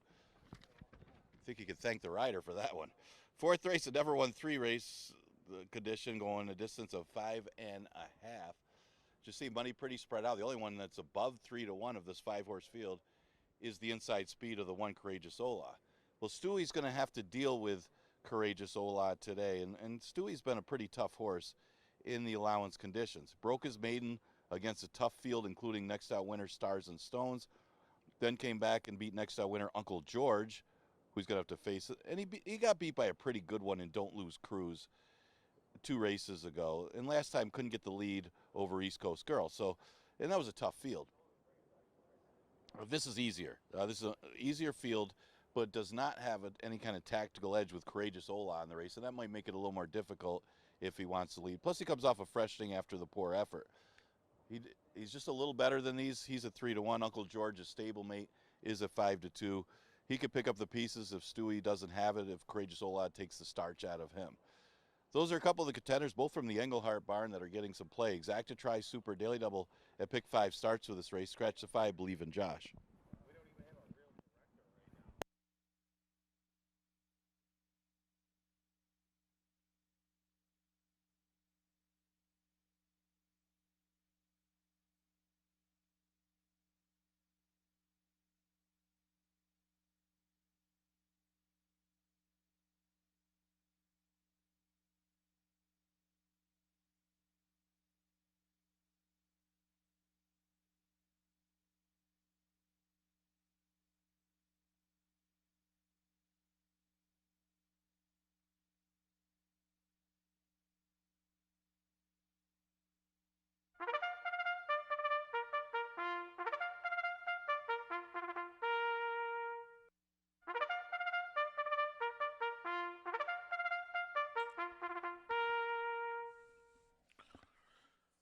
The field for race 4, the start of today's 50-cent pick 5, is coming out onto the track.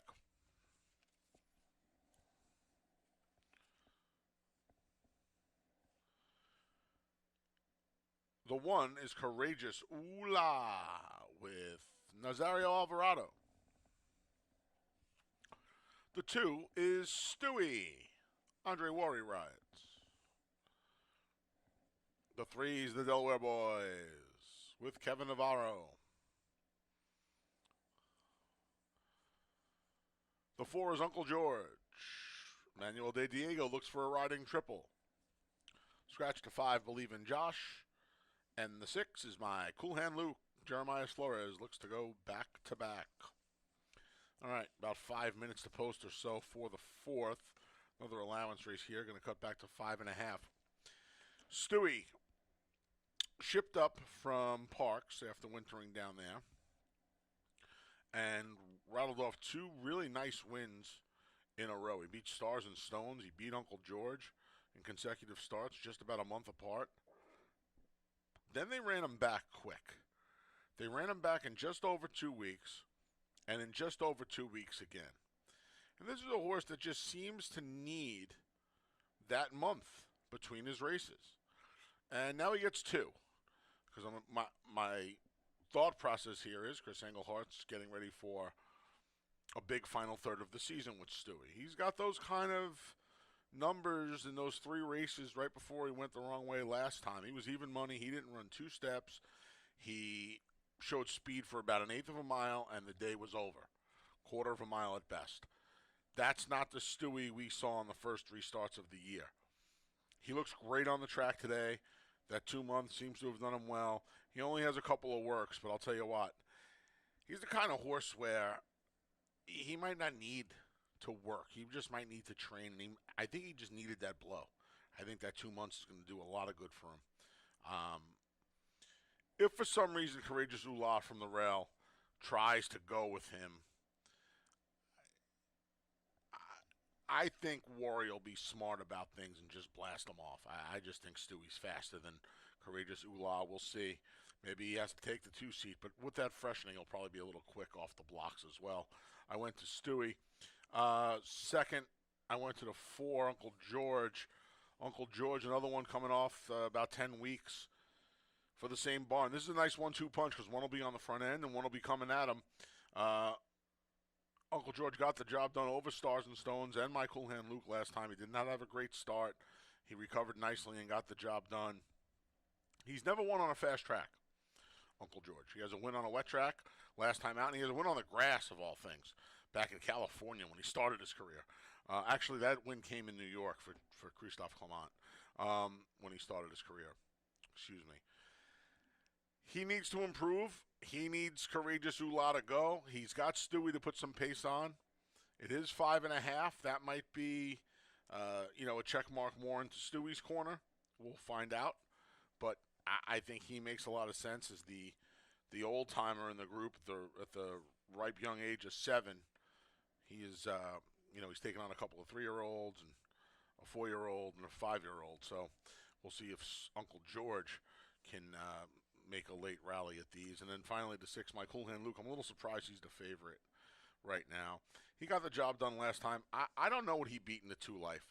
And we talk about this all the time. It is so hard, same case for Uncle George, to go through those conditions back to back. Very, very, very difficult. And they're asking both Uncle George and my cool hand Luke, their respective connections, to do that in here.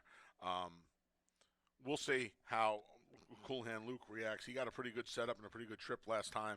He's another one. He's 2 for 4 on wet tracks. He's 0 for 2 on dry tracks. Now, that's a little deceiving. One dry track race was around 2 turns. The other one was behind a horse who's going to be one of the favorites in the 4 life on Tuesday. Runaway Joke, a really nice run from the Ralph D'Alessandro barn by way of the Midwest. So we'll see how my cool hand Luke does today. He's had a good 3 starts since the November layoff this season for Paul. And he's 2-1 right now. I'm a little surprised. The wide open board, 2-1 to 9-2. That covers all 5 runners. Should be a fun 4th. It's like the feature today, this 3 life. Best of luck if you're playing. Don't pick 5.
Post times in a minute. 1 minute.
The field for race 4 has made its way to the starting gate, and it's post time.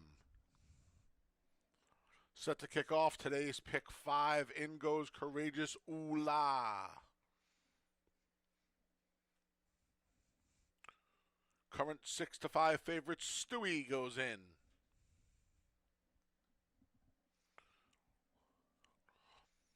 Here's the Delaware boys looking for 3 in a row. Uncle George goes forward. And the last to load's My Cool Hand Luke. They're in the gate. Actually still waiting on My Cool Hand Luke.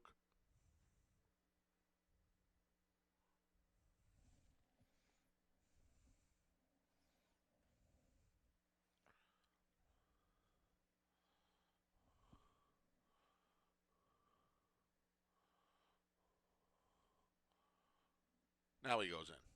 They're in the gate.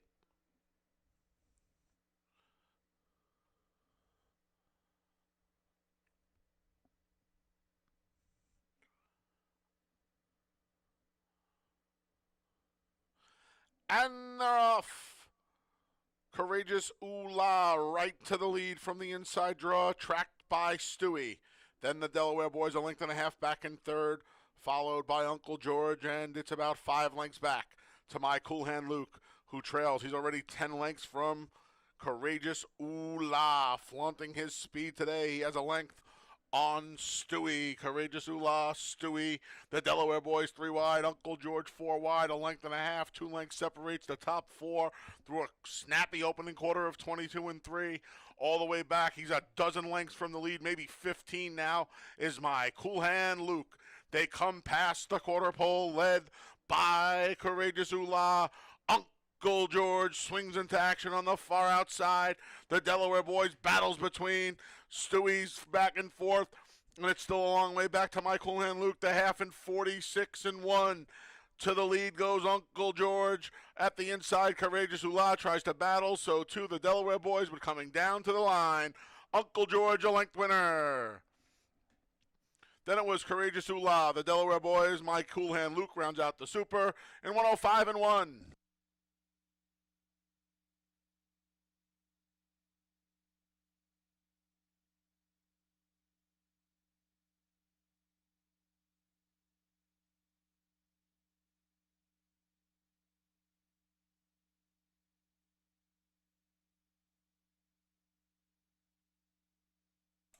Number 4, Uncle George was first. 1, Courageous Ooh-La second. 3, the Delaware boys third. 6, My Cool Hand Luke finished fourth.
Race 4 is official.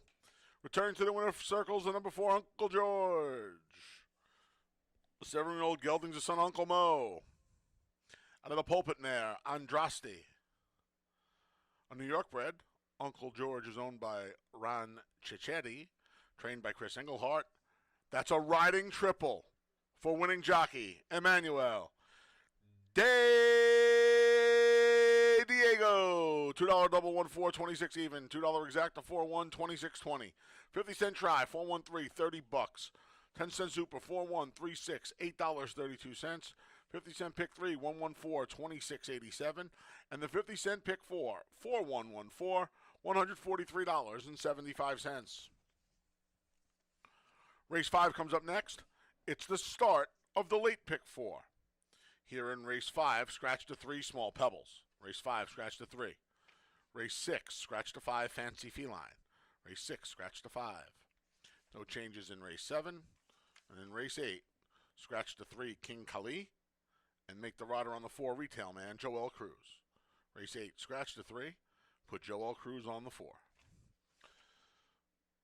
Late pick 4 time here in race 5. Post time for the 5th is in just over 22 minutes. Folks, don't forget to make plans to come back here to Finger Lakes this Monday for our annual Labor Day extravaganza.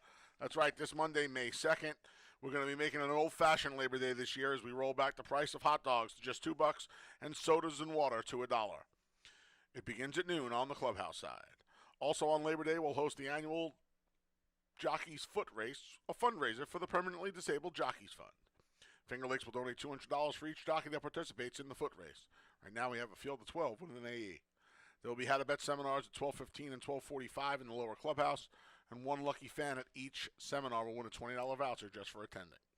Your Finger Lakes racing programs will be free at both program stand outlets. And finally, the 9-horse $50,000 Arctic Queen for New York-bred fillies sprinting. That stakes will highlight a great day of racing. It's this Monday, May 2nd, our annual Labor Day at the races. Doors open 11:30. First post is 1 p.m. You don't want to miss it.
All right, 11 minutes opposed for race number 5. And Stewie didn't break very well, which gave Courageous Ola a little bit easier of a lead. And that one still could not hold off Uncle Georgia. A nice stalking trip under Emmanuel DiDiego, who's on fire today. Multiple win day for DiDiego. He gets the victory for trainer Chris Engelhart. All right, 5th race, an 11-9 claimer. We scratched the 3 small pebbles. Kind of a significant scratch. Number 1, from a pace standpoint, she looked like the speed of the race. Number 2, because she would have been the favorite in the race. Open the race up a little bit. You got to look at Diva Banker here. I mean, coming off a good effort, going shorter, 5 furlongs. She just got beat by a short distance specialist in Determined Love. Was unable to quite get to that horse late because of the short distance. 5.5 she would have won. So she was jammed in for 5. She finished second in the, said it before, the racetrack beat her more than anything, as it was an outside favoring day. She moves to a slightly easier spot, the 11-9, and she's a strong player right now. Second choice on the board at 2-1. Right? Most of the early money on the 6, Bayou Melody, who absolutely dominated 5,000 claimers in her last start. She didn't have to go that fast with 114 and change, but she did it pretty handily. She could have gone quicker if she wanted to. She had been facing a little better claimers before dropping to 5 at the end of last year. Got a couple seconds in a row. First start of the year, she stopped, but probably needed that race, so a better effort last time. She's got some good tactical speed, so she does benefit from the scratch of small pebbles, but she does have super slide inside of her. Got to be a player. She's 3rd start off the layoff, coming off an easy victory. She's the favorite at 9-5. Then you got the 2 horse, that's Motley Sue, who's completely different running style this year after being a speed type horse last year under John Davila. They were trying something different, and last time it finally worked out. It was the type of race that cried out for somebody to come from out of it, and she was able to get the trip on a sloppy track. But part of that was she probably liked the sloppy racetrack. She's now a perfect 2 for 2 on and off track. She's not going to get a fast track today, but if she could get the right kind of trip, she's got a little backlash. She ran against allowance horses early last spring, that she could be a factor in race number 5. So Exacta Tri Super Daily Double and Pick 4 starts in the 5th. Again, we scratched the 3 small pebbles.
The field for race 5, the start of the late pick 4, is coming out onto the track.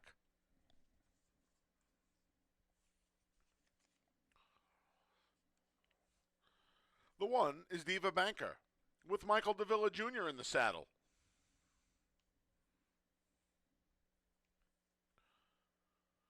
The 2 is Motley Sue. Andre Worry rides. Scratch the 3 Small Pebbles. The 4 is Fidelia. Emmanuel De Diego looks for his 4th win on the Wednesday card. The 5 is Super Slide with Rafael Rohina Jr. And the 6 is Bayou Melody with Kevin Navarro. All right. Late pick 4 time. This is an interesting 5th race, if not for anything else, that 3 of the trainers in this race, Chris Englehart, Tim Murphy, Donna Beretta, they're all looking for their 2nd wins of the day.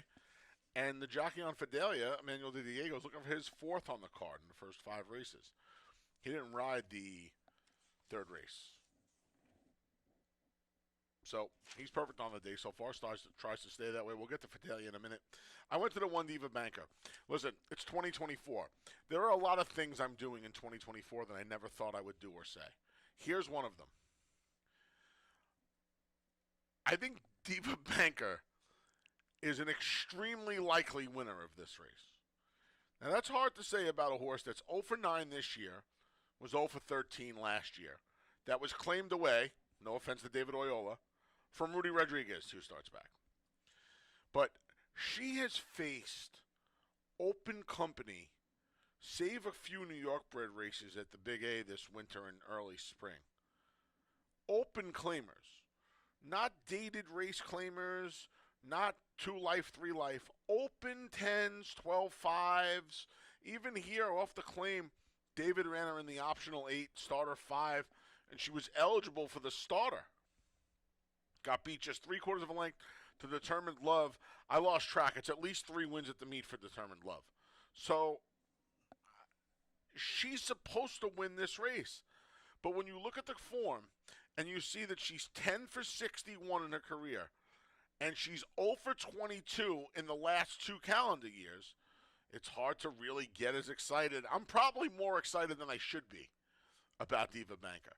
But my selections and my pick 5 ticket kind of reflect the fact that while I think she's supposed to win, I went 3 deep in here. Second, I went with Bayou Melody. She won off the waiver in a nickel-beaten race last time. Now, those races aren't considered in the eligibility for this race. So she had the race off the layoff.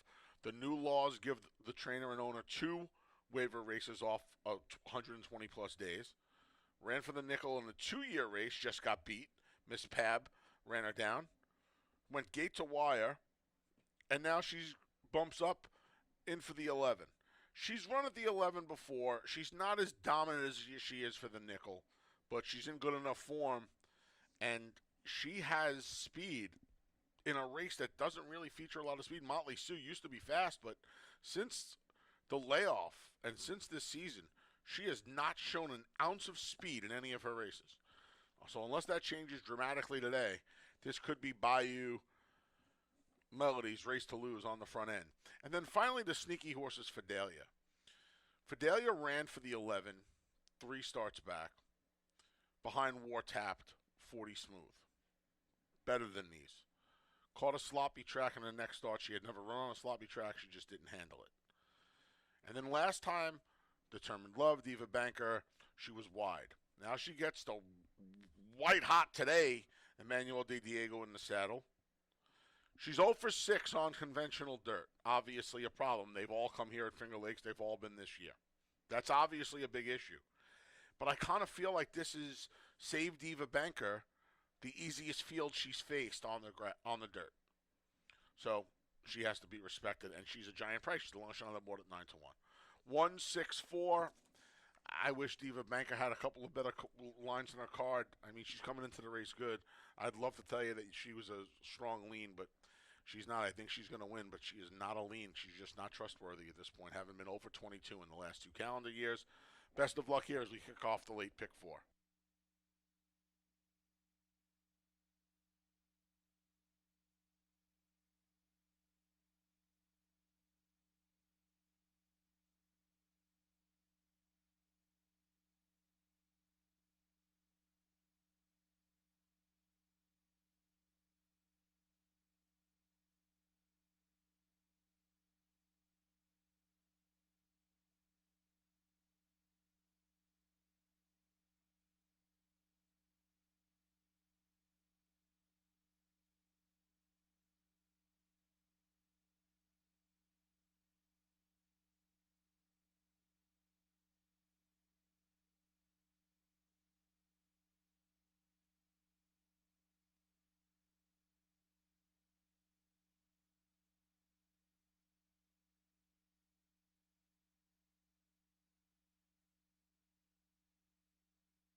Post times in a minute. 1 minute.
The field for race 5 has made its way to the starting gate, and it's post time.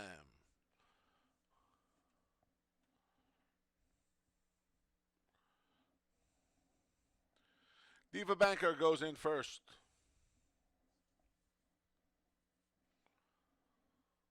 Followed by Motley Sue. Fidelia, the longest shot on the board, looks to give Emmanuel De Diego his 4th win on the card. Here's Super Slide. The last to load is Bayou Melody. They're in the gate. And they're off. Super Slide pops out of there and opens up a quick length. On the outside, there's Bayou Melody. And then down between horses, there's Motley Sue. At the rail is Diva Banker. In the trailer is the Gray Fidelia. 4 lengths from top to bottom here as Rafael Rohina and Super Slide have a half-length lead over Bayou Melody. The 3 behind them from the rail out are Diva Banker, Motley Sue, and Fidelia. 23-2 the opening quarter for Super Slide. Here comes Bayou Melody, and Kevin Navarro launched a bid right now, midway on the far turn. Bayou Melody just blew right on by Super Slide and quickly opened a 3-length lead. From the back, Fidelia trying to chime in. Along the inside, there's Diva Banker. Off the turn into the stretch, Bayou Melody through a half and 47 flat. Super Slide trying to re-engage. Diva Banker, Fidelia, and Motley Sue are all giving chase as they come down to the 16th pole. Bayou Melody, if it was a fight, they'd stop it. She won it by 8 on the line. Diva Banker got the place over Super Slide. Motley Sue rounds out the Super in 106 flat.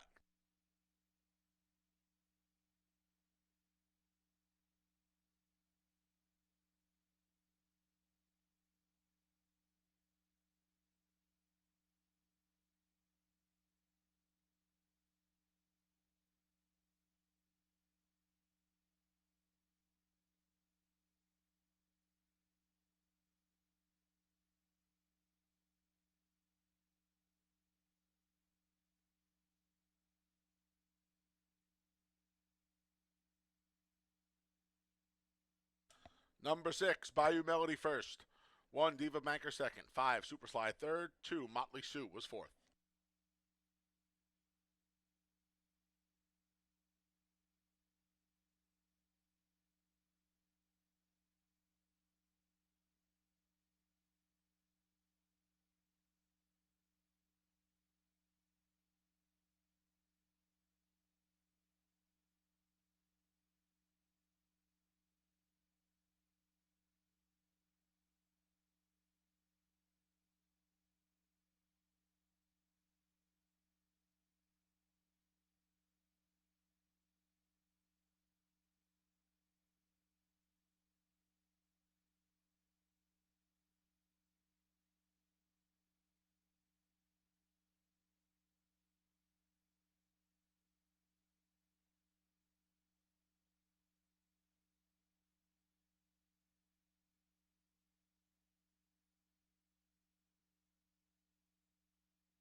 Returning to the winner's circle is the number 6, Bayou Melody.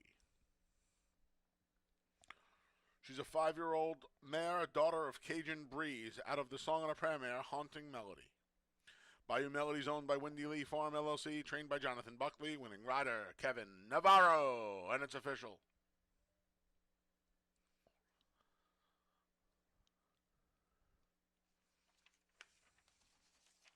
$2 double 4-6, 31.80. $2 exacta 6-1, 11.60. 50-cent try 6-1-5, 12.45. 10-cent super 6-1, 5-2, $3.55. 50-cent pick 3, 1-4-6, $30.50. Race 6 comes up next. It kicks off the final pick 3 of the day.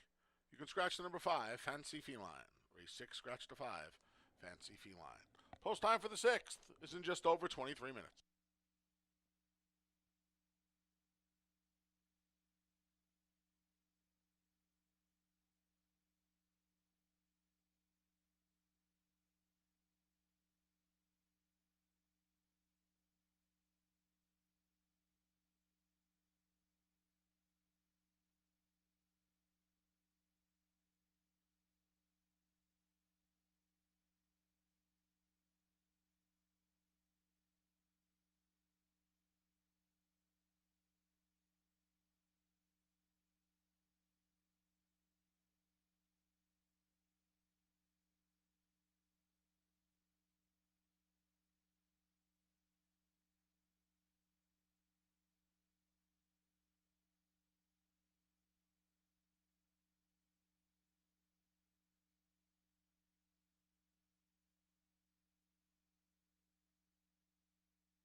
Horse are about to go on the track for race number 6, and talk about a dominant victory. Bayou Melody made it look easy in race number 5. Kevin Navarro aboard for John Buckley, a multiple length winner.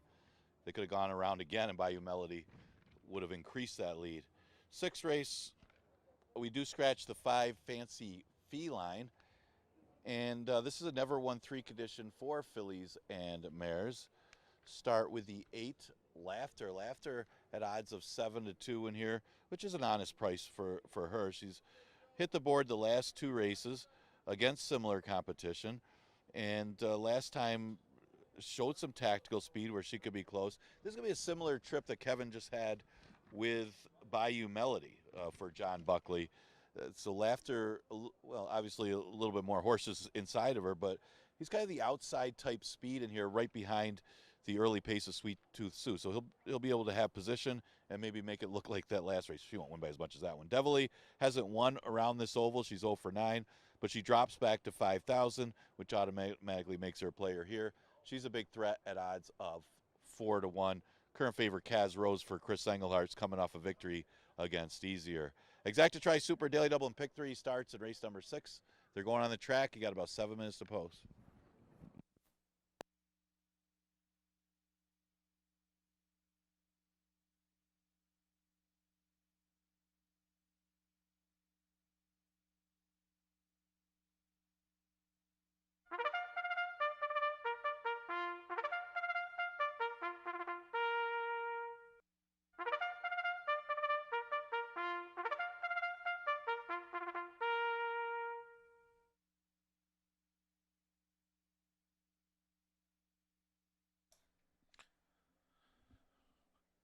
The field for race 6 is coming out onto the track.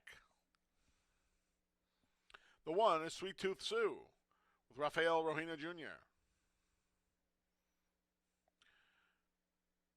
The 2 is Devilly. Emmanuel De Diego looks for win number 4 today. The 3 is Sweet Sugar Baby with Joel Cruz. The 4 is Sweet Sensation with Dalton Brown. Scratch the 5 Fancy Feline. The 6 is Kaz's Rose with Andre Worry. The 7's Moulin Rouge. Anthony Rodriguez rides. And the 8 is Laughter. Owner, trainer, and jockey Kevin Navarro look to go back-to-back on this Wednesday card. Scratch the 5 Fancy Feline, field of 7 to kick off the final pick 3 of the day. This is a sweet affair. 3 of the 7 runners. This reminds me of my days earlier this year and last year at Yonkers Raceway. You have the Hanovers in the races. That still happens in 2024 and 2023. Got 3 sweets in here. I went to Laughter. I love laughing. I like making people laugh. Sometimes I just look in the mirror and I laugh. Looking for the connections, looking for 2 in a row. Like I said, this horse took the big drop from the allowance try into the nickel 3 life. I don't love the trip Laughter had that race 2 back, kind of between horses the whole way. And then last time, I thought ran well last time. I don't know how much she handled the wet track last time, and she still ran well. I think that's a very good sign. I like when horses do something. I don't think I remember watching the race from home when I was out sick, and she just kind of like stayed on and spun her wheels late. I think getting back to fast ground is going to really help her cause. She's drawn the cozy outside box here. I don't think there's a lot of speed in here. Sweet Tooth Sue has some gas from the rail, but that race going a mile may have dulled her a little bit because she came back to 5.5 last time and she had 0 speed. They went fast, but she didn't have any speed.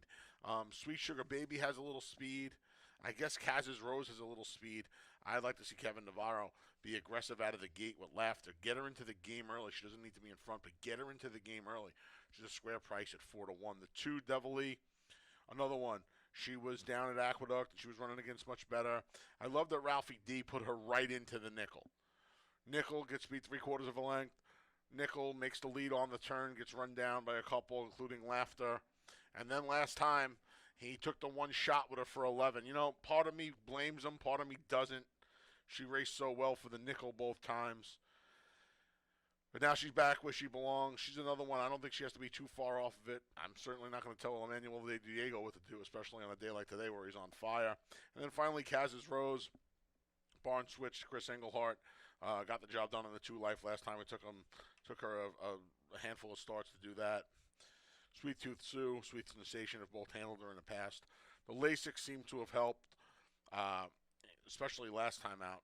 She overcame a little bit of a rough trip off the turn and got the job done. We'll see. That was with Koa. Warry's back aboard today. Koa not riding the race, interestingly enough. So we'll see how it shakes out. 8-2-6 for me. We'll see if Laughter can give the connections 2 in a row on the Wednesday card. Best of luck. Final pick 3 of the day kicks off here.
Post times in a minute. 1 minute.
The field for race 6 has made its way to the starting gate, and it's post time.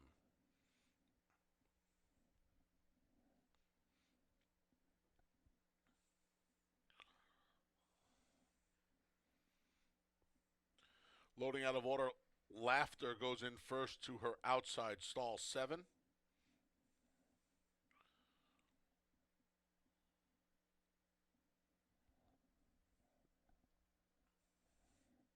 Sweet Tooth Sue goes into inside stall 1.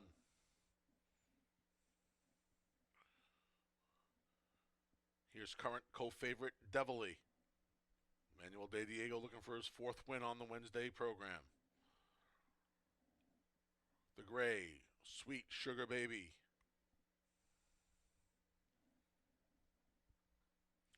The 4, Sweet Sensation, going to load with outrider Dalton Brown, who'll climb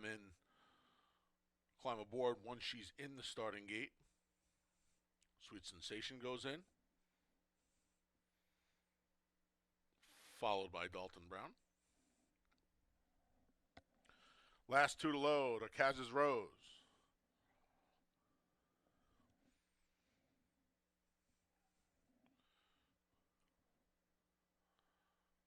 She goes forward. And here's the longest shot on the board, Moulin Rouge.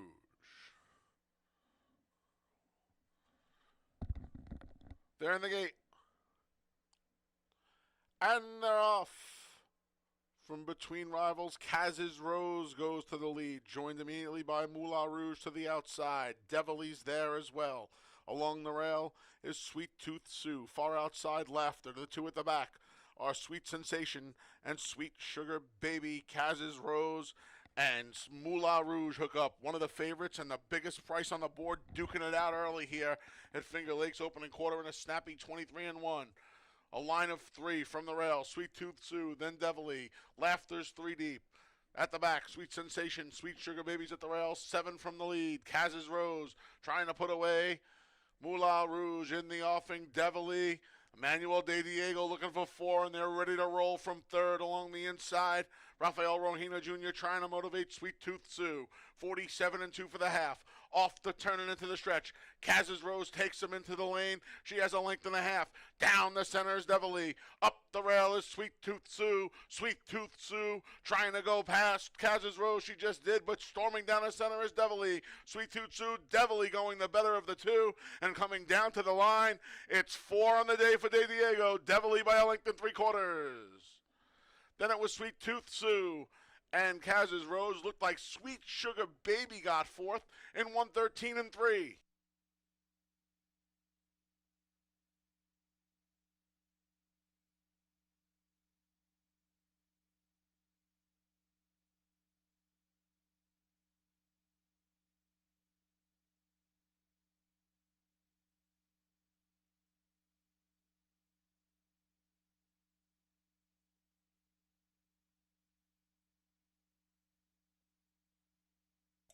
Number 2, Devilly was first.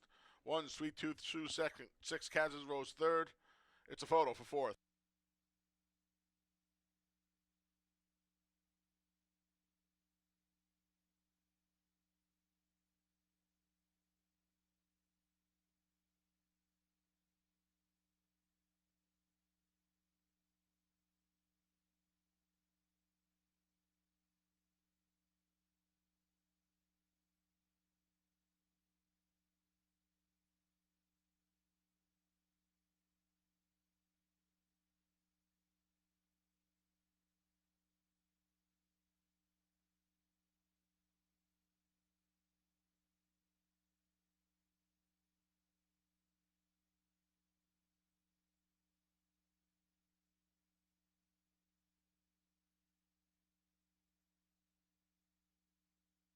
Number 3, Sweet Sugar Baby, finished 4th.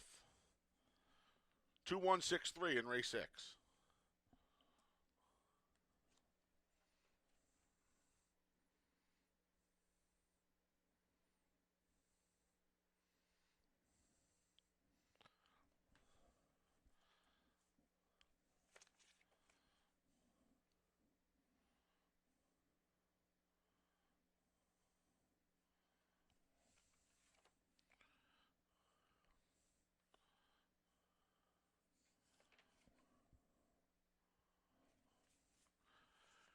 Returning to the winner's circles, the number 2, Devilee.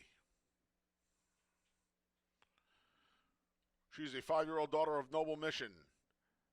Out of the Indian Charlie mare Recoup. Devilee is owned by Matthew Levy and Kenneth Greenwald.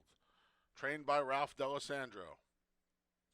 A cigarless Ralph D'Alessandro in the winner's circle. Winning rider, 4 on the day for Emmanuel De Diego, and it's official. $2 double 6-2, 22.20. $2 exacta 2-1, 31.40. 50-cent try, 2-1-6, 35.12. And the 10-cent super, 2-1, 6-3, $21.42. Race 7 comes up next. It's the start of today's late double. No changes in race 7. In race 8, scratch to 3, King Kali. And a rider change for the 4, Retail Man, to Joel Cruz. Again, in race 8, scratch to 3 and put Joel Cruz on the 4. Post time for the 7. The start of the late double is in just over 24 minutes. Folks, don't forget this Monday, come on out for our annual Labor Day extravaganza here at Finger Lakes Gaming and Racetrack.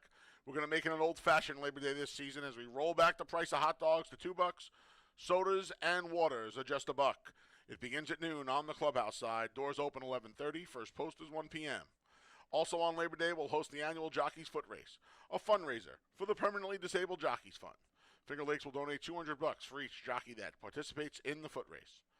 There'll be how-to-bet seminars at 12:15 and 12:45 in the lower clubhouse, and one lucky fan just for attending each seminar will win a $20 wagering voucher. Your Finger Lakes racing program will be free at both program stand outlets. And, of course, the feature of the day is the $50,000 Arctic Queen Stakes for New York-bred filly sprinters. It highlights a great day of racing. We got a field of 9 for that Arctic Queen Stakes. It's this Monday, September 2nd, our annual Labor Day at the races. Doors open at 11:30. First post is 1 p.m. You don't want to miss it.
All right, seventh race upcoming in about 9 minutes. That was Devilly finally breaking through for her first Finger Lakes win as she was able to get the trip today. What a day for Emmanuel Di Diego. Just keeps winning races. I believe that's 4 for the day for Di Diego. He's on absolute fire today. Good guy. Congratulations to him. He's riding very well on this Wednesday card. 5,000 claimer is the 7th, and another competitive race. We got the 4 Abe Honestly taking some play, and should improve off of that last start. Was one of those things he probably should have won last race against an easier field. It was a big long shot, Blue City, who snuck up the inside and got ahead of him, and then he started going, and it was too late. But Abe Honestly ran well, considering it was his first start off the layoff since December. It's a tougher field today, but it's also his second start off the layoff where he should run better. The 2 Trap the Dream it's just his last race is too bad to believe. I had to use him in the top 3. Maybe he needed the race coming off a little over a month layoff and was running against tougher. I mean, they thought enough of him to keep him in the waiver claims for 11 and 9 the first 2 races, but before dropping him to the 5. So maybe he'll be sharper for this race, getting that race under him, but he didn't run at all in that last start. Maybe give him another chance if you bet him last time. The 1 Son of Darkness, usually an underneath type, ran against tougher last time in a little better condition after running 3rd to Waheel in a little better condition. This should be a little bit easier, and going shorter 5.5 shouldn't hurt him from that inside post. Exacta Tri Super and Daily Double offered in race number 7. He has 7 minutes to post.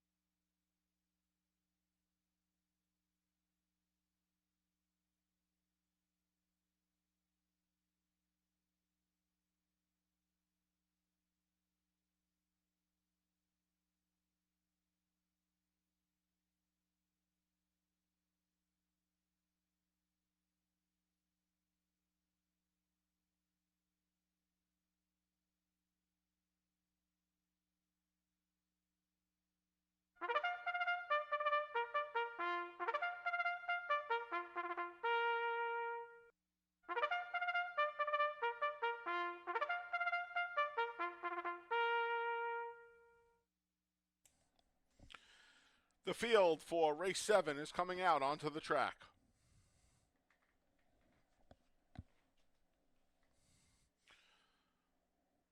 The 1 is Son of Darkness. Heeman Harkey rides. The 2 is Trap the Dream. Kevin Navarro looks for 2 wins on the card. The 3 is Tribal Notion with Joel Cruz. The 4 is Abe Honestly with Cabracoa. The 5 is Massey Hall with Stephen Frett in the saddle. The 6 is Tuckabuck Away. Emmanuel De Diego looks for 1 for the thumb. The 7 is Town Jack with Dalton Brown. Late double starts here. You got a little over 5 minutes to post. So I got the longest shot on the board here, and I got a little spiel for you. The 5, Massey Hall. So let's take it from the top. This season, he runs into Buston Pietri and Gandy Dancing. Much better than this bunch. Comes back, he runs a good second to Uncle Mo at a big price. Devious Mo, Uncle Mo, listen to me. Then he runs into Brock Mononoff on a good sealed track. Not happening. Then he runs into Nutsy. He challenged Nutsy off the turn. Not happening. Then he runs last time. Now, last time's the only race I don't have an excuse for. I don't have one. But he put together 4 pretty good races. And I had a feeling he was going to be a big price. There was a chance he was going to be the biggest price on the board, and he is. I don't trust any of them in here. So I gravitated towards him at 11-1. I think I went 4 deep in the pick 4 ticket, right? Yeah, 4 deep in the pick 4 ticket 3, 4, 5, 6. For second, I went to the number 3, Tribal Notion. Another one, I think there's a, you can talk about him a little bit. If you go back to February when he was claimed by Carl O'Callahan, that sprint race was okay. Sent him long 3 times. Didn't have a lot of success over at Penn. Brought him here. He ran behind Abe honestly last time, but he broke slow. He has faster numbers on dry land than wet ground. He gets back to a dry track. He's 2 for 5 at 5.5 furlongs in his career. He's a big price at 8-1. I wrapped things up with the 4 Abe honestly. It was his first start here. I thought he ran well. He contested the pace off the turn. Cuts back a half a furlong after breaking slow. Cuts back. Koa stays. I would imagine Son of Darkness is going to try and go from the rail. I can't imagine Abe honestly is going to let him get too far away. And then I also thought the 6 Tuck a Buck away. Marcus Thompson claimed this horse. He took the blinkers off. That didn't work. He put him right back on. I think that's a good sign, too. He has plenty of early positional speed as well. 5-3-4, maybe a little 6. I'm going to try and set off some fireworks here on August 28th. What would have been one of my best buddies' 50th birthdays. Happy birthday, Joe, in heaven. 5-3-4-6 here for me. Best of luck in race 7, starting a late double.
Post times in a minute. 1 minute.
The field for race 7 has made its way to the starting gate, and it's post time.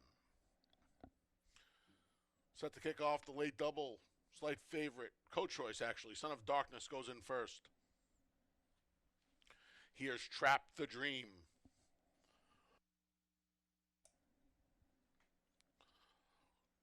Tribal Notion goes in. Honestly, Abe just ticked down to 8-5 favoritism.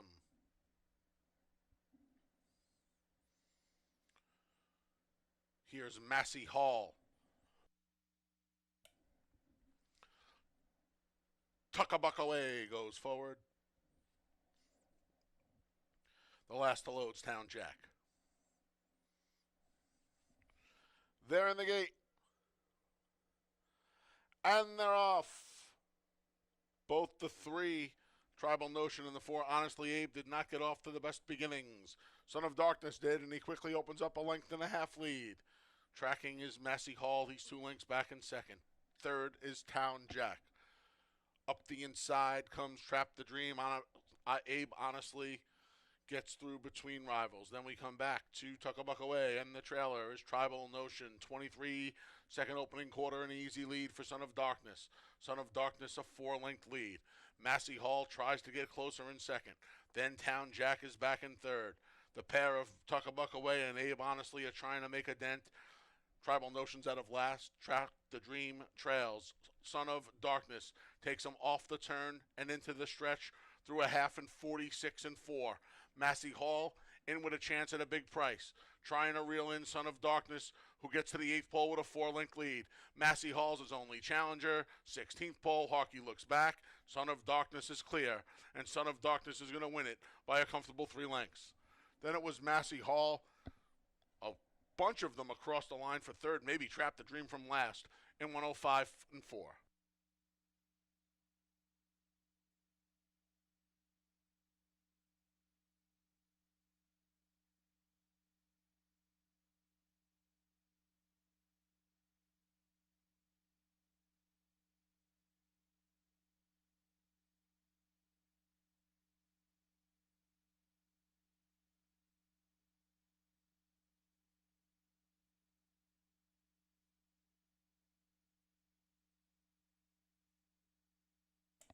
Number 1, Son of Darkness was first. 5, Massey Hall second. It's a photo for third.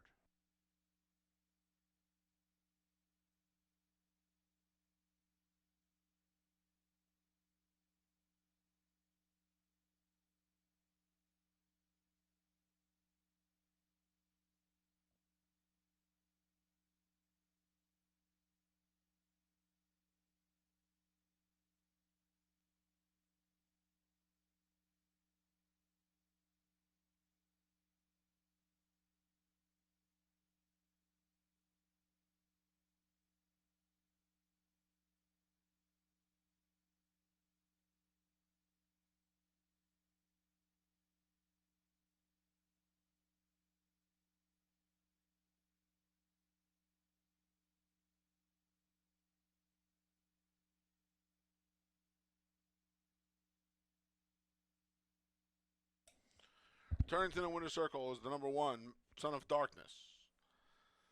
He's a 7-year-old gelding, a son of Justin Phillip, out of the Warpath mare No One's Princess. A New York bred, Son of Darkness is owned by Paul S. Cole, Autumn L. Cole, and James Miller Patine. Trained by James Patine, winning rider He-Man Harkey. Number 2, Trap the Dream was 3rd, 7, Town Jack 4th. 1527, unofficial, still here in race 7.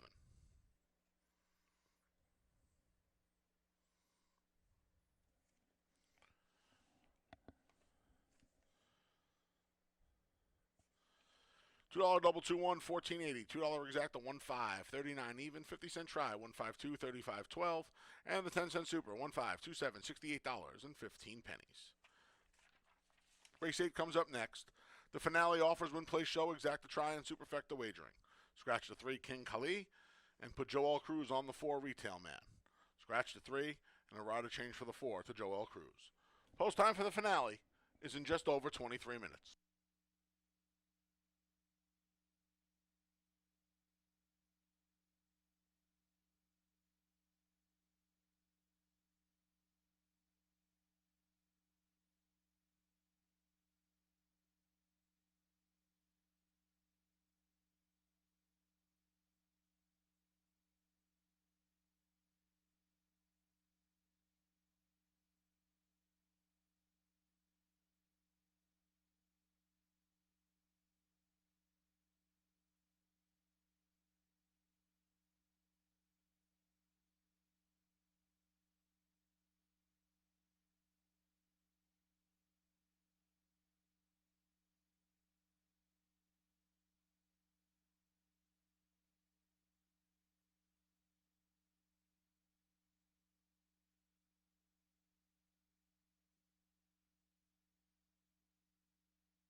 Getting ready to conclude this Wednesday card with race number 8.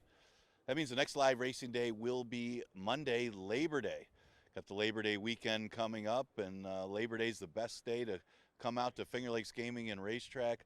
Got a lot going on. We got the Jockey Foot Race. We hold that annually to support the Permanently Disabled Jockey Fund. The jockeys will be in a sprint race. The jockeys, not the horses. And the gate will spring open, and the jockeys will participate in a sprint to the wire. A lot of fun. Always is every year. Certainly a spectacle. See how many actually finish the race. Carlos Camilo, the heavy favorite, he won it last year, looking to make it 2 in a row. Well, speaking of defending champions, it was Gone and Forgotten is a 2-time defending champion of the Arctic Queen Stakes. She will lead the field as Linda Dixon just claimed that horse, so she'll return to Finger Lakes and run in the Arctic Queen Stakes, which takes place on Labor Day Monday. We got the $2 hot dogs and dollar sodas. Don't want to miss Labor Day at the races here at Finger Lakes. Well, looking back at the 7th race, a couple bad starts, a couple of them had, but it was Son of Darkness just simply getting an easy lead in there and never looking back, as Massey Hall ran a big one too in second, but as He-Man Harkey getting the victory for Jim Patine. Pace makes a race, especially when you're alone out there. All right, last race we scratched the 3, King Cali. And look at some of the rivals in here. Pretty much the most competitive race of the day. Look at the 7, G Munning, as Tim Murphy has 2 of them in here. Both of them dropping in class out of allowance conditions. It is G Munning, who kind of a rough trip last time, was in tight for a lot of that race, took up a couple times. But then when the running started, didn't have it anyway, but wasn't going to win that race either way, but would have been closer. And the number, even so, is good enough to be competitive in here. So with a clean trip, you got to think going 6 furlongs today, G Munning should be right there. His only win came at 3/4. Connect the Brox always runs his race. Kind of a check getter when it comes to being sprints. He seems to be more of a router than a sprinter, but he's running well in these sprints. 5.5 just simply too short for him last time, and he didn't have the sharpest of beginning. Maybe with the resurfaced racetrack, a different track, maybe the pace is good enough for this horse to close ground. Hard to leave him out of the top 3, the present form that he's in. Retail Man will take the blinkers off for this race, and this horse has had his excuses. This one broke in the air last time, going 5.5, and still ran okay. Finished right behind Connect the Brox. Probably ran just as good as that rival. Well, it's been a while since the horse ran without blinkers, and you got to go back all the way to January of 24, going way back, when this horse ran without blinkers. It's one of the better races that he ran, right before breaking his maiden. So we'll try to take the blinkers back off and see if that makes a difference for Retail Man. It's been competitive at the level anyway. The inside speed looks to be the 2, 5 Aces. Beat up an easier group of maidens at the 11-9 level back on July, and then his other 2 starts aren't as good. He tried winners at the allowance level, was nowhere near the pace. But today there isn't a lot of speed in here, which puts him on the front line, and maybe the blinkers will help. Could be dangerous at odds of 10-1. Exacta Try is super offered in today's 8th race. Got about 7 minutes to post.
The field for race 8 is on the track.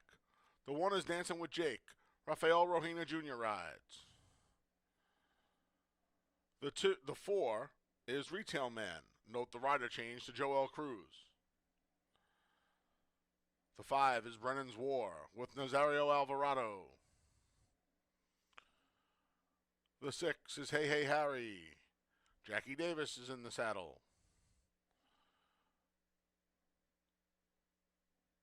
The 7 is G Munning with Michael Davila Jr.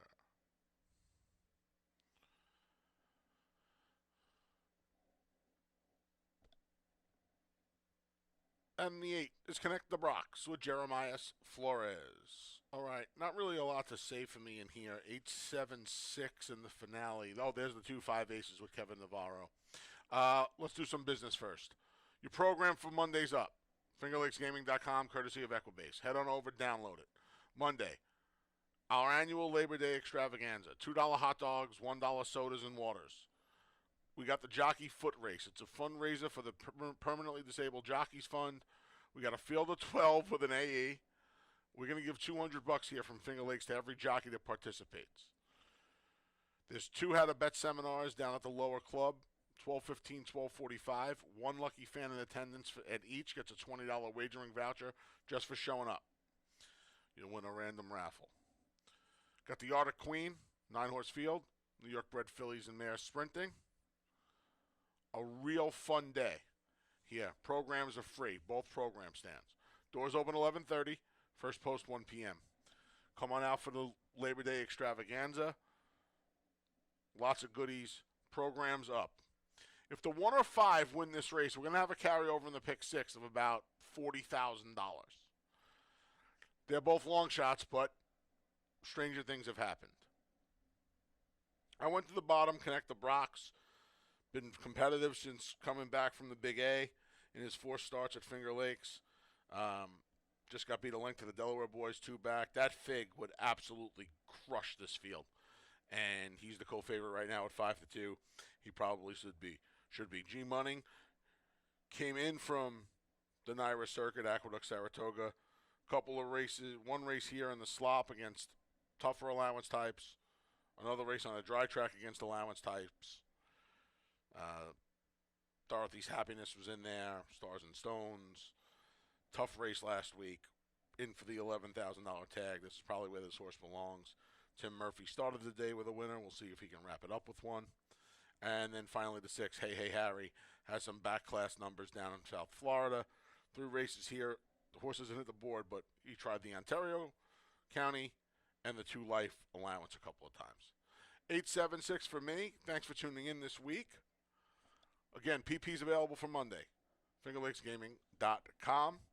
First post 1 o'clock. Doors will open 11:30. Hot dogs and soda start flowing at noon. We'll see you Monday. Have a great week, everyone.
Post times in a minute. 1 minute.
The field for race 8 has made its way to the starting gate, and it's post time for the finale.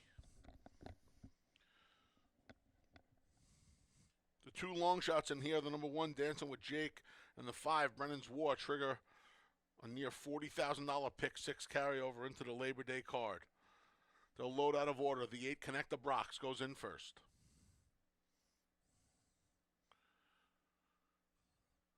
Here's one of the carryover runners, Dancing with Jake.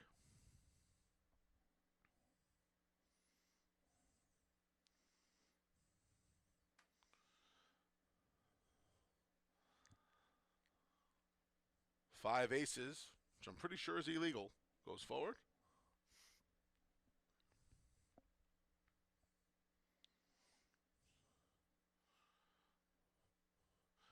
Here's Retail Man.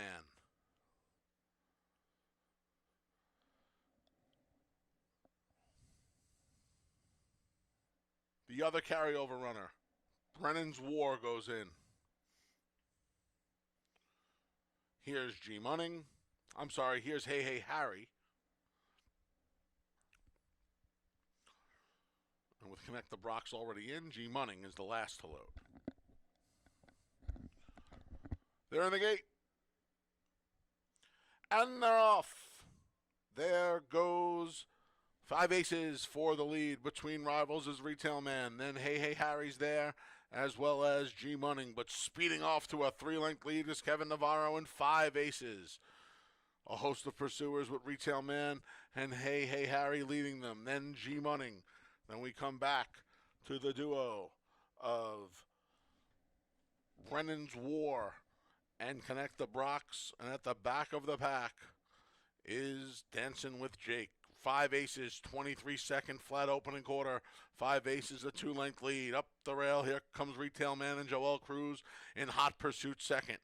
Dropping back a bit there was Hey Hey Harry. G-Money yet to make an impact. From the back, Connect the Brox trying to move forward. Then Dancing with Jake and Brennan's War. 46 and 4 1/2. Off the turn, into the stretch. Retail Man to the throat and on by 5 aces. It's Retail Man. Hey Hey Harry trying to come through between those rivals and down the center's G-Money. Retail Man trying to hold off Hey Hey Harry. Late rallies from both G-Money and Connect the Brox are going to be too late, as Retail Man gave him the slip and won the finale by an opening 4 lengths. Then it was Connect the Brox over Hey Hey Harry.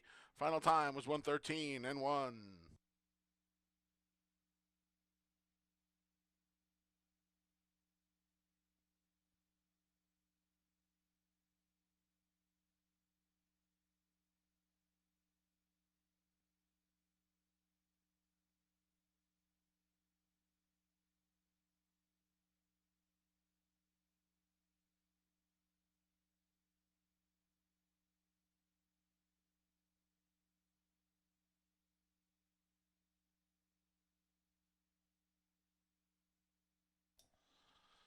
Number 4, Retail Man was first. It's a photo for second.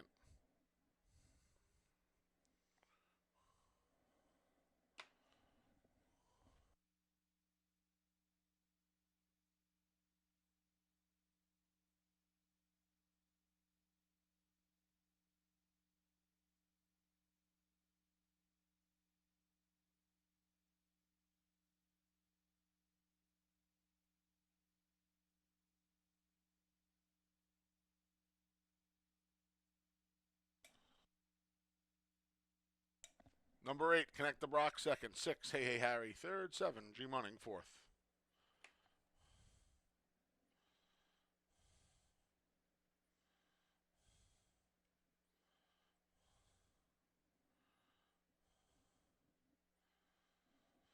Turning to the winner's circles, the number 4, Retail Man. He's a 3-year-old son of Lefrick out of the Anasheed Man, Never Miss a Trick. A New York bred. Retail Man is owned by Anthony M. Perry, trained by Beth Miller Saul. Winning rider, a catch rider today, Joel Cruz.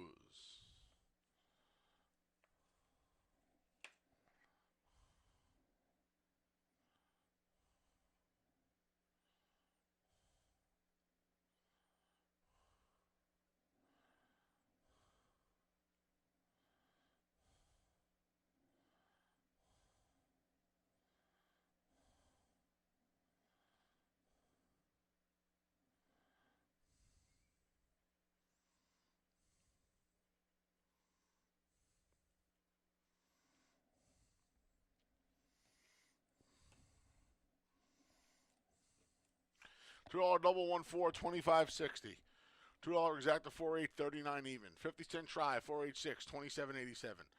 10-cent super 4867, $10.02. 50-cent pick 3, 214, $29.12. 50-cent pick 4, 6214, $101.75. 50-cent pick 5, 46214, $511.75. The pick 6 was hit. 6 of 6, $3,935.50. 5 of 6, $39.25.